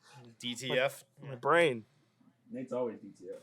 DTF. Down to Forticate. All right, penis. The number 4 Mark 1. Let's do this. They stayed in this, yeah, like holy shit, this is a big inaccuracy. They say that. Do they say it in here? Okay. Yeah, they do. Like, see, painfully inaccurate. Yeah. The idea for the number 4 came out with trials rifles in the 30s or the 20s, and then they didn't start making them until 41, I believe. So 38, actually. Is Tanner licking your plate? really, They started making them in 36, and then they adopted them. the in trials of the number 4s, because as far as I know, the number 4s. the trials were in the late 20s. Yes. Yeah. The concept. But like they didn't actually start making the number 4 Mark or the number 4 series rifle until like 1936, and then they adopted it in 30. Well, actually, Was it really? 39 they adopted it. Yeah. Oh, I think they really didn't start to make it until after Dunkirk, like in any serious numbers. What did No, they were making it before then, but like just not in any. What numbers. did they have in Dunkirk? 3s? Yep. Okay. Oh yeah, it was all 3s and everything. Okay. What should they have here? 3s. Number 1 Mark 3 stars. Number 1 Mark 3s. Okay. Well, it doesn't matter. Or number 1 Mark 3s or number 1 Mark 3 stars. Okay. Yeah, both. Okay. So, yeah. P14 Eddie Stones. I wish people could see Mike's face. He just closes his eyes in deep sighs. I didn't catch this. Do you know why he was called Private Shakespeare? Is that his name? No, his name's Charlie. Charlie Shakespeare says it right there. It says his last name okay, is I didn't know it was like a Shakespeare. reference to something. Yeah, maybe they never say his last name. I thought it was a nickname at first, like he was going to be like a me too. poet or something, Like a but writer, no, I yeah. think it's just his name. Yeah. Oh, okay. Huh. What is he wrong what with this place? What has he been in? Does anyone know? I've never really. know. He's the one. I literally Sergeant? thought that was Sir Jorah, Uh-huh. and I was mistaken. It's not. He looks like it, and I thought that too at the first second, but it's not. He was the only actor I couldn't recognize. I thought it was Khaleesi's biggest fucking white knight simp. That But no, poor it's guy. not him. Yeah. I poor thought guy. it might have been the Jonah. the hunter guy from Jurassic Park. No, like it's not. It's not that guy though. I know what know you're it's talking not. about. But I thought at first it was. Yeah. He I'm was gonna- also in. Hold on. Yeah. We can just see this real quick. What has he been in? Hugo Spiel. Oh, he's in Deathwatch. Oh my God! Yeah, I saw that movie. Father Brown. Father apparently. Brown, my favorite TV show. He hasn't been in much. Really? So, yeah. No, That's a funny TV show. I've never seen it. Father I just Brown thought- isn't that the? It's isn't that got the, a ton of series. I isn't just that thought that was a the- funny name. Oh, no, Yeah, it's got it like is that 10 show. Yeah. it is that show. That's what I Yeah. thought. Yeah, sorry, I wanted to go through that. It's like Keeping Up Appearances. All Nate, right, have you so seen number, that? the number number 4 Mark 1 T. No, No, incorrect. it's not. It's a number 4 Yep. with a fucking German. It's got an ZF actual 41 on German it. side mount on it too. If you look, it's got the 2 posts and everything. Is it correct though? So the scope's. I think just it's. wrong. I think it's literally the scope and the mount are World War II, and then they just jerried it onto a number Well, 4. that I mean that is. That looks like a ZF41 That's- or ZF4 scope. Well, no, ZF41 is complete. That's a ZF4. that's a ZF4, and I don't. I think but the mount's but I a can't ZF4 see if the scope mount on is it, a too. ZF4. There was a better photo of it, Yeah. or still, but they don't have it. Here, Yeah, unfortunately. Yeah. There we go. Using the The K98K. Yep. yeah. That was Looks weird. I was just- like, towards the end, I was like, are they picking up the enemy's rifles, or are they just switching them out with the actors? They just don't even give a shit. That was weird. Again, I feel like it's the editing where Okay, you're missing sections of what they assumed to cut. right. Maybe And if I- I and got I- the Yeah, sorry, ahead. Mike. Go ahead. no, No, I was no, just I- saying, maybe if I got the DVD of this, there's a bunch of deleted scenes. Or well, whatever. because how'd you watch it? Did you watch it on like Tubi or something? I like watched it that? on Tubby. Yeah. Yeah, Tubby. That's what I watched it too on. So yeah, I don't know. Yeah, I watched it totally legit. So Yeah. for anybody I actually did listening. too. Like not lying. Good old Tubby. Yeah. Well, Tubby's legit. Yeah. Tubby's Yeah, it's, legit. it's a streaming service. It's just, I only had 4 tiny little commercials, which I love them for that because it wasn't like when I had to watch one of the other movies that we had to watch. I watched it on Plex, and it had like 18 commercials per section. It was brutal. So yeah. This fall, Mike Schneider is a carrot. Mike Rob Schneider. Rob Schneider. Mike Schneider. Rob Schneider. Rob Schneider. Did Yeah. you say Mike Rob Schneider? Yeah, Rob did, Schneider. God damn it. Rob Schneider is a stapler. Rated PG-13. Okay, we got the. Yeah, so they had a couple G98s. I only noticed this one at the end here. So yeah, you This can is always tell another it's an weird part. MP18 by the front of the shroud. That's how I always, and that's how I know it's not a Lancaster because the Lancaster is It's- different on the front. It switches Right. back and forth Huh. between that and the MP 28 and 18. Hmm. Because yeah, see, Oh, there it is. does. Yeah. That'd be 28. I So one I worked and one didn't. wonder if this one must have been the B Fong. The MP18 one. Because then this that's one the was not. that's the angle when he fires it. Yeah, and this is So- the angle of the Yeah. high up, which Right, so obviously. that's Oh, just look a at the Yeah, other prop. side. B28 That's is a right. lot easier to find Yeah. a B Fong. Yeah. That's yeah. a prop right there. Yeah. Yeah. Well, it's a B Fong. It's Wait. Oh. What do you mean? the MP18I is or one. Is Yeah, a yeah. prop. No, the MP8. And yeah, then yeah. That's the one that MP18 fires. Or Yeah. MP28 too is a fucking B Fong. Yeah. One's got a tangent, one has a fixed Wait, sight. what? Oh, there was a Gorna. There was an SG43 in here. It's Yeah, I dressed thought up there was to a- look like a like a. I thought it was Vickers. another one of those CZ37s from last week. No, But that's no. not a, that's not a Gornov. No, that's That. No. no fucking way. It might Look at be the a Vickers receiver. that's Look wrapped at the up too. receiver. And no. If that was a Gornov, like no, there's no fucking way. They doctored up some other kind of fucking machine gun. Aren't these guys? It was, Go ahead, Mike. Sorry. no, go ahead. Could be I a was gonna say- 30 cal again that's doctored up.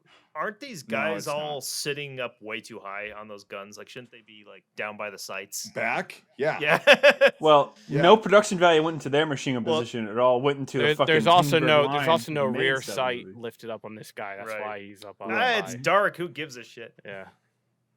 You're not gonna, The- you know, the you use Vickers traces to Mark shoot at I. night, right, Yeah. Nate? Huh? Yeah. What? You use traces to shoot at night. That's why you make them. Yeah. Yeah.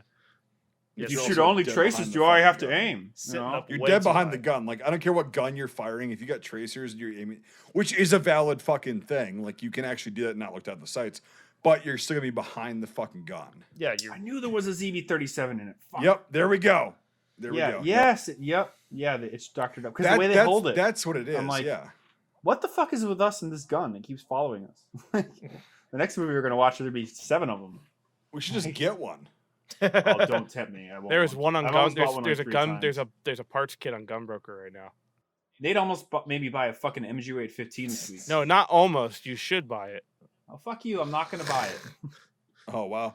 Oh, That was cool. This is, how he's got a what? Luger, What is too. this? I don't think I've seen this thing before. Oh well, it's a Luger This is POA. called a P-38. Yeah, it's called a And, Pistola it's a Parabellum. P-38? a Yeah. P. It was designed by a man called Hitler Schmeiser, and he originally designed it to fight the Boers in the Asian Attic influence wars of the late 1700s. Nice. Which, Thank as you. we I all didn't know know, Judea Europe won. engineered But by Himmler Goring. Yeah. yeah. It bears no, some no, that was his son, Nathan. Oh, It bears He some designed resemblance to the the- Borchardt. Exactly. Well, who was designed by Himmler Goering? He was a very interesting designer. For those of you that don't know, we're talking about the PO8. We're gonna move on. Yeah. We're gonna move the fuck on. Is that It's not it's the a fucking- gun? Schmeiser really knew what he was doing. That looks like a I don't know Nazi what. gun. You sure that's not a Nazi gun? I've never held a The Mark Webley before, but just by those pistols just look like fucking like just tough as hell to me. Like when I look at They it, are. yeah, Yeah, I mean, they are. it just Oh, looks like just chunk of metal, like Yeah, I love my Mark 6. It's a fucking beast. yeah. I had a friend who landed with one in a D-Day reenactment at the big 94 50th anniversary of D-Day in Virginia. And long story short, they got dropped in the sand, and he made it up the beach, and his Webley was full of sand. Like, it was sand. It was more sand than a revolver, and it still worked. Mm. So, yeah, those things are robust as fuck, and they can go through They're anything. they're a fucking beast of a Oh, pistol. yeah. Talk You about gotta think, people's hands are smaller back then, too. So, fucking, that thing is huge. Yeah, exactly. Fucking huge. I do want to say talking back on the film just real quickly. I did like a lot. There wasn't like a lot of outstanding cinematography in this, but it wasn't bad cinematography. Like there were some really good shots, like this shot of Andy Serkis playing with cocking and decocking the revolver and things like that, and there were some really good camera cinematographer shots. In this. Like I say, I yeah. think there's a lot of good atmospheric stuff in it. Yeah, which is why I think it keeps us engaged and wants us to, and how much we've been talking about this and all that stuff, because there's good meat on this film. Like there are errors and there are problems with it, but there's really good meat to pull from and to talk about. Oh, I loved how, not that I loved that the fact that this was on him, but I loved the fact that they had this in here, is that all the flies. Yes. Yeah. That was really cool. Just constantly on him. Yeah. The blowflies. Yeah. Those Yeah. are awful. I hate those. Those green things. Yeah. So yeah, we had the Webley for like miles because it's pretty much the pinnacle weapon of Mills choice. bomb. I had a buddy of mine find one of these at a flea market. It was like the American version, like the rare World War I ones. Oh, the Mark I grenade. Yeah, he Right found now. one. It was Mark all I. like demilled, and he's like, "I bought it for $5." I'm like, "Fuck you! That's like a $500 grenade." I'm like, fuck you. I know the Mark ones are very not reliable. Yeah. I had a lot of trouble with them. Oh, they were such horse shit. Yeah. Like that's Oh, why they were- the they were- Mark II is such a good hand grenade, because the Mark I sucked so bad. Oh, dude, the Mark 1s were fucking. That's why most of the American Expeditionary Force used the French F1 or F16. How were Grenades. French grenades in the First World War? The F1, the original, not great. It was like Yeah, I figured. the Japanese Type 97 where you had the you have to pop it on Yeah, something. The dunker. That's what the F1 was, and then the caps would fall off all the time. So if they would, That's right. They had the silver caps, because I wrote about this in one of the stories. yeah, Yeah, they were And really so- big. Yeah. right. And so they came out with the MLE 16, the Model 16, which was a pin and spoon kind of thing with the pop. How's it sound?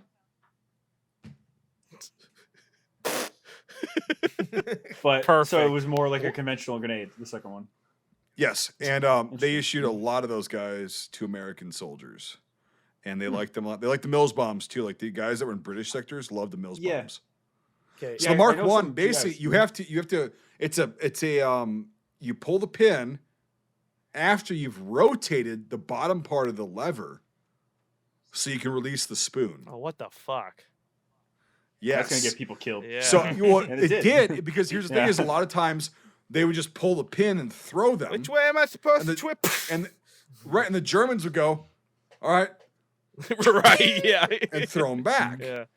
They figured it out. They'd be like, why is this grenade not exploding? Oh, you twist it, the spoon, and it was just a fucking terrible design. Wow. The Mills bomb and the French, well, to an extent, the F1 and the MLE-16, good grenades. So. Okay, what was up with the Yeah. German ones? They looked Uh, weird to me. They're grenades, just right? they were M24 repros made to look like, I guess, M17s, but they didn't do a good job. They It had was like a fat Yeah, like a a band I around really it. feel like Yeah. those are Yeah. interwar training grenades. As I've seen something similar. They usually have holes in them, and they were used to train guys how to. Yeah, but like Throw hand they added a band. Like here, let's go look down a little bit farther. That They're also, way too that, You that, said that also band? that also reminds me about this. The one thing I did not like about the movie in the beginning, more than the end, more than the mid to end, there was a lot of fireballs. Oh yeah. During I the- didn't that like. I opening didn't. scene. Yeah. And even in the beginning part of the movie, there were a lot of fireballs. Oh, yeah. But as the movie went on, it seemed like they got less fireball-y. So Yeah, and that's good because like I don't know, like explosions like with a grenade or like a pipe bomb like of that thing. If you want to actually look at a good representation, look at Breaking Bad yeah, with Gustavo's Yeah. death. Yeah. like in Spoiler. that scene in the nursing home. Yeah. Black cloud of smoke. Yeah. If you don't know that by now. No, it's fuck not even a you. black cloud of smoke. It's just pressure. It's boom! concussion pressure. It's not. I love that It's explosion pressure. so much with a door. Yeah, just like Then the door. Yeah, Yeah. it's a huge thing, and then and he walks out alive because he's like, yeah, it's not like he's just gonna decimate you, but like that's the kind of thing with a hand grenade. Like they're very fucking powerful, like very powerful little pieces of equipment that I've talked about this a million times on the podcast, live streams. Very powerful, but they don't produce like this giant fireball. yeah. I Like- hate yeah. I will say this, like I'd hate to bring up like real world events, but like you see a lot of Ukraine footage, a lot of the Russians right now, they're getting hit with like mortars dropped from drones, and if you think of it like this, there's not a big fireball, it's a big concussion dirt force, and these Dirt and dust, and these guys yeah. fall, and it's not from fire and it's from all the shrapnel ripping through them. Way Unfortunately. more terrifying And the than a concussion. fireball. Yeah. Yeah. And the shit that like these rocks, like if you're walking on a road and there's rocks and this thing hits it, that concussion is going to throw those rocks into your body very quickly. Yeah. Yeah, it's no different than bullets or fragments or whatever. Yeah, it's Right. It's, It's yeah. like, yeah. And so that's the thing is like with Hollywood is like explosions, unless they're like napalm or something like that, which is actually a fiery explosion. Hand grenades, Broken arrow. mortars, and all that shit. The fireball is so instantaneous and so quick. Even with artillery, you can't see it. What are you laughing at? Fucking- I yelled broken arrow when you said fireball, so I was just...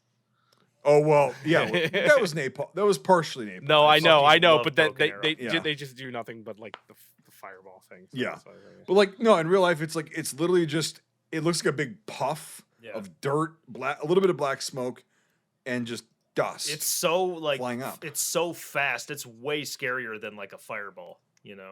yeah, it's because it's like yeah, it's fucking insane. But like in this, a couple of the scenes where they threw grenades into the holes, Mhm.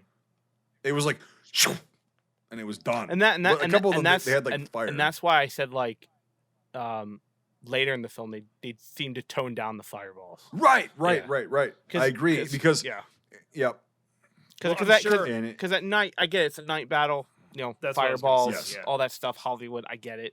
But even when you see explosions later in the film during the day, you still see fireballs. Like when they're Right. demoing out the trench, and then the waterfall of blood comes down the side. Like that whole Mhm. mysterious part of that is, yeah, fireball, I get it, but it's like all fireball. So, yeah, and it's like what the fuck are you? and of course, doing the here? first death is the guy goes, "Hey guys, you might want to see this." Right. You know, That's it's just that was, I love that was so like right out of a Hollywood, Halloween movie or Yeah. Dude, he's jerking off. Of course he's gonna die. right. It's like he's dead. He's dead. Yeah. Yep. But anyway, that's all right, end. That's cool. end of. That's the bottom. IMFDB. That's the end of that. Yep. So yeah, why don't we give our closing thoughts? Mike, you start first. Okay. Yeah, I think it's a fun movie. You know, it's a fun Halloween. I mean, I would say Halloween, but horror, movie, and obviously for the time of the month, with Halloween and everything. Shut up, Brian. The red horror time of the month, 5 days a month. That Yeah, this is a good time of the month. Well- Take from that what you will. When the river runs red, take the dirt road all the way home. Oh, fucking goddamn it! See if I can, speak properly. when the low road's closed to go over the mountain. It's a good horror movie. It was from a man from Nantucket. Classic. Whose cock was so long he could suck it. There once was a girl from Nantucket. I actually have some good ones. Anyway, Sorry, Mike. I derailed. It's okay. Michael. It's okay. I appreciate it. So no, good movie. You do you, No- kid. Sorry. Go. Okay, for Shut real. the fuck up. For real this time. For real this time, I'll shut the fuck Yeah, up. it's okay. No, like I say, good movie. It is a horror movie, like I say, as far as war horror movies go, the other one I could think of was that haunted house one, and then Overlord. I prefer this over that. So yeah, really good. So I was actually surprised. I was like, oh, this is gonna be like a fucking monster movie in World War I. But then it had actually some depth to it, which I liked a lot, and some cool shit. So yeah, definitely. I mean, it's not like, oh my god, this is amazing, but hey, it's cool shit. So yeah, I like it. Probably 6 out of 10. All right, Nate, do you want me to finish your limerick really quick before he starts? Sure, go for it. yes, please. There once was a man from Nantucket whose cock was so long he could suck it. He said with a grin, wiping cum from his chin, if my ear was a cunt, I could fuck it. Yep. This is a Christian podcast, good sir. I completely forgot we were doing that, so that's when I passed off to Brian. I was like, "What the fuck are you talking about?" Like, oh yeah, we're just The I'm actually limerick, right. go back if to it's that. if it's a half done limerick, it's like getting half sucked off. You Right. you just can't do it. No, you touched on a lot of good points, Michael. It's Fucking hour and again, I'm 41 not minutes in. If you're offended by now, go fuck yourself. fuck you. Fuck you. I'm not a horror person, and I wanted to do something with Halloween and stuff, and I knew there was this stuff out there, and I avoided it for a long time due to reasons we said earlier. But no, it's a really good film, and I feel like it's again another case study of suffering in post, or what was lost. It's like We're something missing to this movie. assuming that, I think is what we should say. Just there's enough evidence. There's to enough say, evidence to say that. Yeah. we have a hypothesis. Yeah. But They might have also gotten lucky, and some of it just worked to make us think deeper. But yeah. I know what you're saying. Yep. True. Go ahead. But no, saying all that and everything, it's a good film. It's worth a watch. Again, I was kind of like Michael, like, oh, it's gonna be this annoying fucking military horror film. Oh, war is horror. But no, it's done really well. It sucks you in. I wanted to see what happens. I was interested. I enjoyed the ending. There's some very modernist tactics. We're gonna cut the siding and collapse half the trench. No, you're not. But okay. There's a few things. But no, overall, I really liked it. Even with the wrong rifles, which is the biggest glaring problem in my opinion. But that all said and everything, I would give it a 7 jack-o'-lanterns out of 10. I definitely would watch it. I think it's cool, and especially for this time of year, if you're feeling like a good military horror film, this is up there. Like just like with The Keep or some of the other ones that they've made. It's my seal of approval. I pass the talking pillow to you, Mr. Birch. Yeah, like you said, there's a lot of technical things that whatever I can overlook that because I bitched about it the first 10 minutes, and then I was like, well, okay, there's a story being told, and again, it sucks you in, like you said. You're like, what the fuck's going on here? What's actually going on here? And then you see it, and then towards the end, it's like, oh shit, and then the ending happens. You're like, yeah, fucking. I mean, that's the way I interpreted it. Is like what we talked about. Like, he's in that stage of being dead but not dead, perhaps he survived, perhaps he was just dead and his soul was absolved, because the German guy let him go, basically, like hell let him go. Because the German guy, to me, the German kid, because when the next patrol comes in, that's representing they're stepping into hell. Okay? Like, so that's why they were British. Is this German guy is like, it's a German position, and oh fuck, I totally forgot to cover that. Have you ever had British Oh, food? go ahead. I think that's hell, but anyway. Fuck, I forgot. Well, no, I'm American. We cook Mushy American here. peas. We cook American here. Go, launch into I it. forgot to Go. bring this up. I'm sorry. I always do this, but so at the beginning when he steps through the corpse, whatever, and they look down these Germans that are facing down their own trench, and they're saying, "Go away, go away." Yeah. And they just do whatever. That's the same thing that happens at the end. Okay. Well, not necessarily the same exact thing, but like to me, those Germans represent death, and like they're fighting themselves and they're just stuck there. And that scene where they're like going, "Go away," because they're not shooting, they're aiming down their own trench, and then you later see the barbed wire and all that shit, the guys that are in barbed wire. It's like, oh, that's what they were fighting against. And they said, "You're all gonna die here," and whatever. That was very weird. Anyway, getting back to the point, I wish I'd have brought that up earlier. I always fucking forget something like that. Like, I was gonna say, now my counterpoint is that kind of is like the Thing in the beginning where the Norwegians show up and they're trying to kill the dog. Yes. And you're like, what the fuck? I got those What the vibes fuck are you too. doing? Yeah. well, I've never you seen know, The like- Thing, so like, Oh, yeah, it's I've never so seen good. that either. it's Nate. Oh, I stay away Nathan? from horror movies, but I know it's some. I It's know not a horror film though. The Thing. it's a I would science consi- fiction I horror consider it film. yes. The Thing yes. is a fucking horror movie. If you know the fucking Okay, is Alien a horror film or a science? It's a fiction it's a movie? science fiction horror film. science fiction horror yeah. film, but I like Alien. Well, I Interesting, hold on, so- but it took me 26 years to fucking watch Alien to have the balls to do it. It's good shit. I just Because watched it I the was other so night. afraid of it because I Love it. hate horror movies. I'm a big baby. I don't like jump scares. Like, Hey, so Nate, it's have just you like- seen- Wait Have till you you ever read seen- mine. Yeah. Nate, really quick. Have you ever seen Sinister? Is that the worm? No, you haven't, because you would not be questioning. ever seen me if Slither? you've That's seen the it. worm. That's the worm. No, it's not. It's not. movie So with no, you haven't. But anyway, something. So I'll get But the back thing, to the this shit. thing, This the always thing, happens. The with me. thing is a practical effects masterpiece. I know that. I've seen examples of it, and I studied it in school, and I think it's very impressive. But I don't want to shit myself, so I'm just Well, like, you I just would. don't want to You watch just it. watched Blade Runner, and I'm happy you did. Over there, Now, please do me the kindness of watching fucking The Thing. I like Blade. I've not what always you loved think it Blade is. Runner. I just had to. I had to stop fucking Well, falling yeah, asleep to it. So now you've seen parts of The Thing, so now watch the whole thing. And, oh my god, you have a plumbus on your fucking shelf? Huh? Who? Everybody's Sorry, got I a just realized plumbus. that. I didn't know that. What the fuck? Everybody's got a plumbus. What the fuck is a fuck? Oh, that's a plumbus.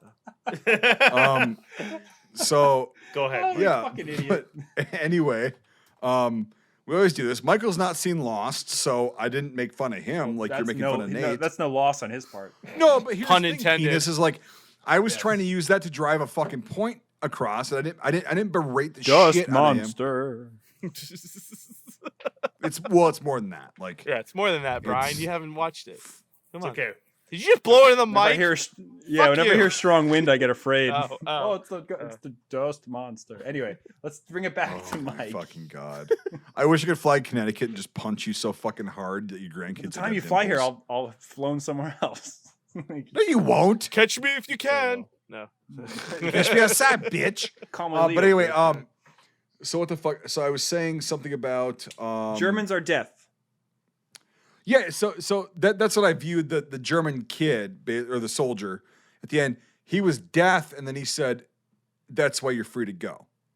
And so that's why I don't know if he actually died. Right?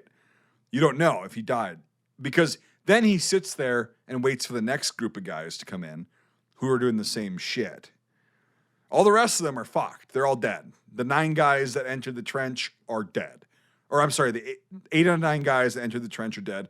This guy is allowed to get up and get out. Who knows where that is? It might be literal. It might be metaphorical.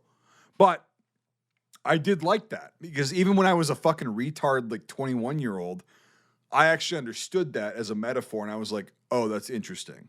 I like that. Very cool." And whether it's right or wrong, like, or if it's accurate or whatever, that's just the way I interpreted it, so it doesn't matter. So anyway, yeah, the whole set was pretty decent. I can forgive a lot of the technical shit, just like in a lot of other films that we've talked about, where it's like I can point out the technical shit, but can I forgive it? That's a different question. And in a lot of good films, I can forgive a lot of technical shit because it's like it was good. It was more good than it was shitty. And like when it's shitty, I'm gonna nail you on that fucking technical shit. But this one, yeah. So long story short, it was entertaining back then, and I watch it now. The only difference is I picked up more now on the technical shit because I'm more experienced and like I know what to look for. As far as the overall kind of message and like the overall ambiance and presentation of the film, still the same. So yeah, I'm also gonna give it a 7 out of 10. Screaming jack-o'-lanterns. It's a Halloween episode, people. Seasonal. Yeah, Nate, I want you also to make this spooky. If you just do whatever you want. If you have any, put in like an harmonica in there or something. Yeah. Well, the barbed wire going through that guy's neck, I was like, oh fuck. Oh, that Dude, I yeah. saw Even that though in the it's trailer, and CGI. I'm like, no, I'm good. Yeah, Like, no, Yeah, that's that was fucking rough. that's 'cause what it's I like, knew from this movie was it's the movie where the guy's legs get eaten by rats and Andy Serkis gets impaled by oh wiggling. shit, we didn't even talk about the guy's legs getting eaten We off. talked a bit about the rat man. But not that scene, but like, yeah, that was fucking gross. But again, I've read a lot of Hashtag. I've read a lot of memoirs where people say that actually happened with wounded people. But yeah, we'll get on with that. Let's keep it very quick. I want to touch. Woke up this morning, one sock, too many. We're not. God damn it. We're not medical experts, obviously. But yeah, doped up on morphine, maybe couldn't feel it. I get it. But could you actually still be alive with your legs without being dead by blood loss at that point? You're talking about the rats? I'm eating his talking legs? about like the state that he was in with the granted with the theories that we've gone on about it being purgatory and that you could probably just live. Yeah, no. I get that, but like, make your but statement. let's Make your statement. statements that Yeah. with your legs gone to the bare bone like that, wouldn't you have? Well, they been, weren't to the bare bone yet. That's the thing. Okay. Is they weren't. Okay, I thought they were to And- like to the bed, like lift up the thing. It's like all the flesh has gone off my feet. You know, No, like, it's not. That's the problem. Is it wasn't. It was. They were just getting started, they were like dug into his flesh, and they were getting into the muscles, and at the rate that they eat, the blood would probably divert. And with morphine, your blood's not going to be circulating that well, right. And your body's not going to react to it Like the way that it usually would. like I hate to be like, would you really be alive for that? But not, and question that reality, not the fucking barbed wire wiggling inside people's bodies like Okay, snakes. no. How about Like this? I How about get this, it. Like Nate? I understand, like the point of picking here, but I just I'll was say curious. the amount that they have been eating, he probably would be dead. Yeah. But it's about 50%. Yeah. Because again, the blood would have been slowed down. He would have been, his body would be pulling all of his blood into his vital organs up into here. Right. Yeah. Okay. Yeah. And with the morphine And if your especially, legs are rotting or infected, it's gonna pull the blood elsewhere. The blood's gonna go elsewhere than. We'll have to do some field tests, but the jury's still out. Okay. Right, but I'm just saying on medical, like how actually the human body works is like, would he still be alive if they were that far into his legs, even though he couldn't feel them? Yeah. That's my. 50-50? Yeah. Just talking about like dude on the cot eaten by rats, not paranormal, not fucking Yes. Pandora's fucking level of hell, just general like medical. It's like that was my question. It's in my head. 50-50. He'd Yeah. probably be fucking toast Yeah. or close to it. Or he could still be alive and his body would have redirected blood more. elsewhere. Yeah. Who knows? Yeah. And it's like it's a roll of dice. And like with the morphine, it's gonna, relax him, and I don't know, it's fucking insane. But like that scene to me was semi-realistic, Mm-hmm. but also realistic. So like what you said is 50-50. Like, Right. Yeah. Walking. Yeah. Like. because I've read walking the barbed wire memoirs I've read zombies, are people that were like set down with wounds, like fragment wounds, shrapnel wounds, bullet wounds in the trenches, and they were left there for like an hour or two. They would have rats feeding on them. Yeah, which means infection, fucking whatever. And then, so you got that to worry about. If I ate the tacos last week. Right, but it's like, yeah, it's fucking insane. But yeah, I'll just say that's one of the reasons why the Mummy freaked me out as a kid. I was fine with it Oh, until the the fucking scarabs? scarab beetles. Yeah. Nope. We're not going to talk about that because that's fucked. And then they pop through the fucking. Jesus Christ. So, yeah. not a hot take, but I hate the Mummy, so it never affected Fuck me. you. We've already gone through fine. this. And Mummy's I'm Dude, the hilarious. French Foreign Legion was using fucking 1886-93s in that film. How the fuck can you hate that? Because it's stupid. You're But stupid. That's just me. That's Oh, fine. it's No, insanely stupid. It's I know- retarded. I know I am in the majority for that, but I'd never like the Mummy. The second I one respect is it, even but- funnier. So Second one's the Emotep. the second one's not as good as the first. First is the best. I'll just say that right now. I'd say the second one's Brendan funnier. Fraser, sorry, bud. Before you got insanely fat like myself, like, you were okay. Well, but when it I was moved to stupid. Wisconsin, I had these cheese curds and these fucking bratwurst. They're Dude, like, amazing. 2 weeks ago, I ran into somebody from Wisconsin, and I mentioned cheese curds, and like his fucking eyes like expand. Like, you know about those? I told you, it's not a They fucking squeak lie. when you put them in your mouth. Right, I'm just it's not a I don't fucking know. lie, I Brian. shouldn't have said this. Get me away from you. In fact, you It's sound not like a fucking you lie. sound like Guilford Godfrey. You're like, I don't know. It's like, oh god, when you say the wrong thing to an old person, and then you can't leave. I had Oh, heard, he's an old fuck. Fuck him. I had heard about those, but until when I finally went to Wisconsin and went to a gas station, I just saw like bags of them there. I was like, oh, Those are the best. It's like, we should have. It was winter, of course. I didn't want to drive Gas 2 station hours. cheese curds Right. are like gas station sushi. It's my like, friend. it's like when not you, around here. it's like when you Not get around here, bud. it's like when you get Tostitos Dude. from 7-Eleven. No. They're not gonna be fucking. They're gonna be stale. Here's the They're gonna thing, be dude. long. Around here, gas station cheese It's curds. 2:00 in the it just morning. means That's that- the only reason why you're getting Tostitos at fucking. It just 7-Eleven. means they're 2 days old and it's not as fresh as they were 2 I'm days gonna run ago. over to the Casey's and get me some curds. Circle K, yeah, curds you and some know, coconut. You can't That's get That's my fucking Friday. good curds at Casey's, you fuck. No, it's a Circle K, Barely get not the good fucking Casey's. pizza at a gas station. Yeah. What the fuck? Yeah, you can get Casey's good I pizza. should have slapped you as a New Yorker when you told me that. Oh, we're going to the gas to get pizza. No. You've also never been to a fucking Quick Trip, so We're gonna go to New York City and we're gonna stand in formation. We're gonna stand for inspection at fucking a good pizza place. you literally could Stop not this pay me horseshit. enough to do that. Good. So enjoy your fucking Casey's pizza. But anyway, Nate, we'll come back to you again. I feel like I've been in Yes. purgatory Enjoy for your how long fucking this Casey's podcast pizza. has taken. That's all we Spoiler: have. we're I in actually don't have a purgatory, Casey. and yeah. I don't have a Casey's within 50 fucking miles of me, so Well, keep luckily I don't have talking one for shit. 1,500, so it's a lot better out here. But anyway, Well, yeah, you got New York City though. yeah, I got 2 fucking rivers. I literally just about dropped a pejorative, but like, okay, keep going. You gotta get something clean. No, let me go. Let me go. Yeah, let him go. We don't want to have to Oklahoma this shit Oh anymore. my gosh, fucking hell. Okay. So, we've talked verbatim. It's the problem with going last. Everyone says everything you need. But I mean, it like I said in the beginning, it was, I was waiting for the turd and the turd never came. It's like sitting, it's like, it's just like, I was like, okay, where is the cliche going to happen? And I think to kind of summarize the film as a whole, it's like, yes, did it have horror movie cliches? Absolutely.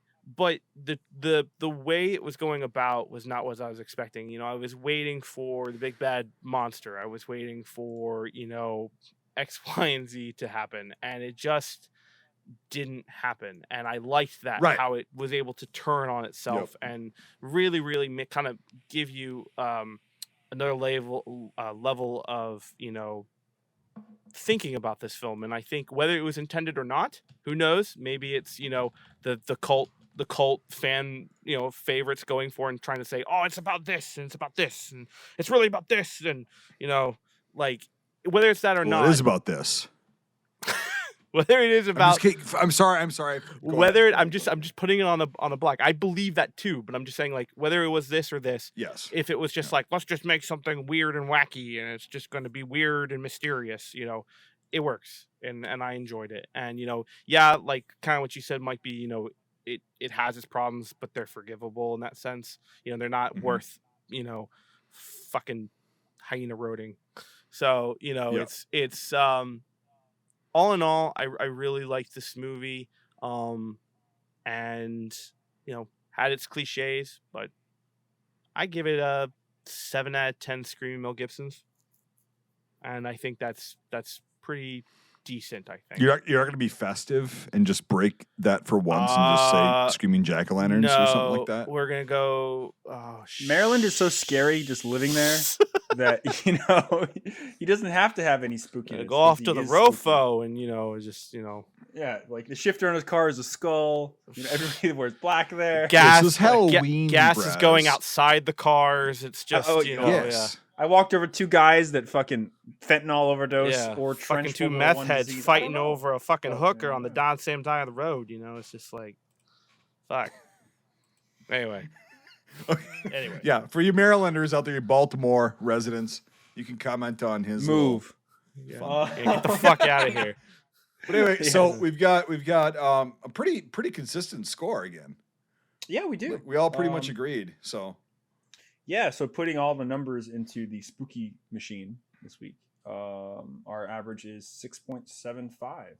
Not which bad. is pretty good. Yeah, it's above par. Yeah. Definitely see it this yeah, time it's of year very, too. it's on par, interesting. It's like it's interesting. Like the whole concept, and like when you see it, if you just take it at face value, you're gonna be like, oh, it's a shitty war movie. It's like, well, it's not a war movie. If It's you a war love horror horror. movies and your significant other or whoever you're with loves horror films, this is a great compromise. Yep, it's a Like, great. you It is. know, It this is. is- I think I'm gonna actually convince my better half to watch this with me, because when I watched it again, I was like expecting like, oh, I saw it 12 years ago, so it like other things that I've seen, but no, this is actually like it was well thought out, well executed, like, and if you're watching it with somebody that doesn't know anything about the fucking technicals, you're like the cuts, the fucking the guns, the whatever, it's actually a pretty fucking crazy film. Yeah. Like it's a mind fuck. It Yeah. really is. Yeah, and So- if you are into the little details, you'd be like, it's a fucking 4. Should have a fucking Yep. SMLA fucking Mark 3 fucking. When I'm watching something with my better half, she goes, I just want to watch it with you so I can hear you rage. Yeah, And I'm like, I love to well, hear Mike say that. Like, oh, what the fuck? You wearing a goddamn chainmail condom? well, fucking take it that was- shit we off. were we were watching. Fucking not gonna work for I, shit I anyway. can't Fucking remember. go home. I can't remember what we were watching. We were watching some like I don't know, History Channel fucking thing. I think it was. And no, something else. But anyway, they were wearing M43s on D-Day for the 29th, and I'm just like, that's not fucking right. And she's like, all right, we're changing the channel. Nope, I can't. If it's I know, they if, should have been wearing yeah, M65. if the 29th is on the TV, nope, I'm not doing. Nope. they're wearing OD green or something. unless she's in a mood to like see that and just get entertained by your rage. Didn't Yeah. Yeah. Didn't the first assault wave of 29ers were Frogston camouflage, and then they were mistaken for SS soldiers, and they were blowing the shit away by No. the first ID guys coming. Nate, don't take the fucking bait. No. Don't take the fucking No. bait, dude. No, Don't Brian, take that's it. not right. No, Brian, they fucking wore fucking M41. You fucking retard! What the fuck do you think? What do you think? Fucking, Oh my god. Here, Nathan, Did they wear impregnated HBTs and fucking scaled the walls with fucking pike hooks? Is that real fire? let me ask you this, Nate. On that do you remember not? Do you remember if the M43s had like 29th ID patches on them or anything like that? What, For you that mean- that documentary that you saw, you were just mentioning. Oh, you said I that, like- fuck if I know. Most likely. Okay. They always get things shit wrong. I just think Mainly- it'd be funny. Seeing, Mainly the biggest thing you see on and if you see anything on the 29th on like anything on TV is like the 29 symbols like the size of the fucking On the middle. helmet. yeah, Yep. I've seen Yeah. that. Yeah. Yep. Yeah. It Yep. got smaller as the war It's went like on, the I think. size of a fucking basketball on the helmet. Yeah. It's a big old target for a nice forehead shot, It's just- Right. Hey, Ying! I found you, Yang! Yeah. Fucking there. Yeah. Yeah. Hey, we're from Maryland and Virginia. We don't give a fuck how many times you shoot us in the fucking head. Yeah. You know, most Actually, shoot me in the fucking head. I don't go back. Shoot me in the head so that. I don't Yeah. have to go back. I don't go back to Baltimore. I ain't gonna do that The shit. 29th Infantry Division was the only division from the war that had a higher death rate for wounded than it actually did. Probably They is, sustained a actually. hell of a lot more headshots than any other U.S. division. I'm not going back. Fuck that shit. You ever play Monopoly? Oh, I'll fucking live there. Holy shit. But yeah, so So we were on this beach and it didn't work out, man. Like it just did not work Fucking out. hell. And so we decided to like trudge up this Not a like, broken hillside. California girl. Like when you Oh. talk. okay, like anyway. Shut so, up. That's not how come I out sound at over all. here to I Baltimore. don't sound Yeah, like well, that. and we'll it come didn't watch work a really out. good, you know, it like didn't work movie. out. It didn't work And, out. So we yeah. actually went up the hill, and it started to work out a little bit after that. We met up with the airborne guys, and they're a hell of a good group. But Hey, like, Mike, yeah, I just want to let everybody know Happy Halloween. And yeah, happy Halloween, you know, everybody. we'll see you guys next week. So bye. How about them Mo's? Thanks for joining us. If you enjoyed this episode, make sure to leave a rating. Otherwise, Mel Gibson won't stop screaming. If you like this content, make sure to check out our Facebook, YouTube, and Instagram pages. If you want to directly support our work, make sure to check out our Patreon. All these links are in the description below. Until the next time, Scuttlebutt out.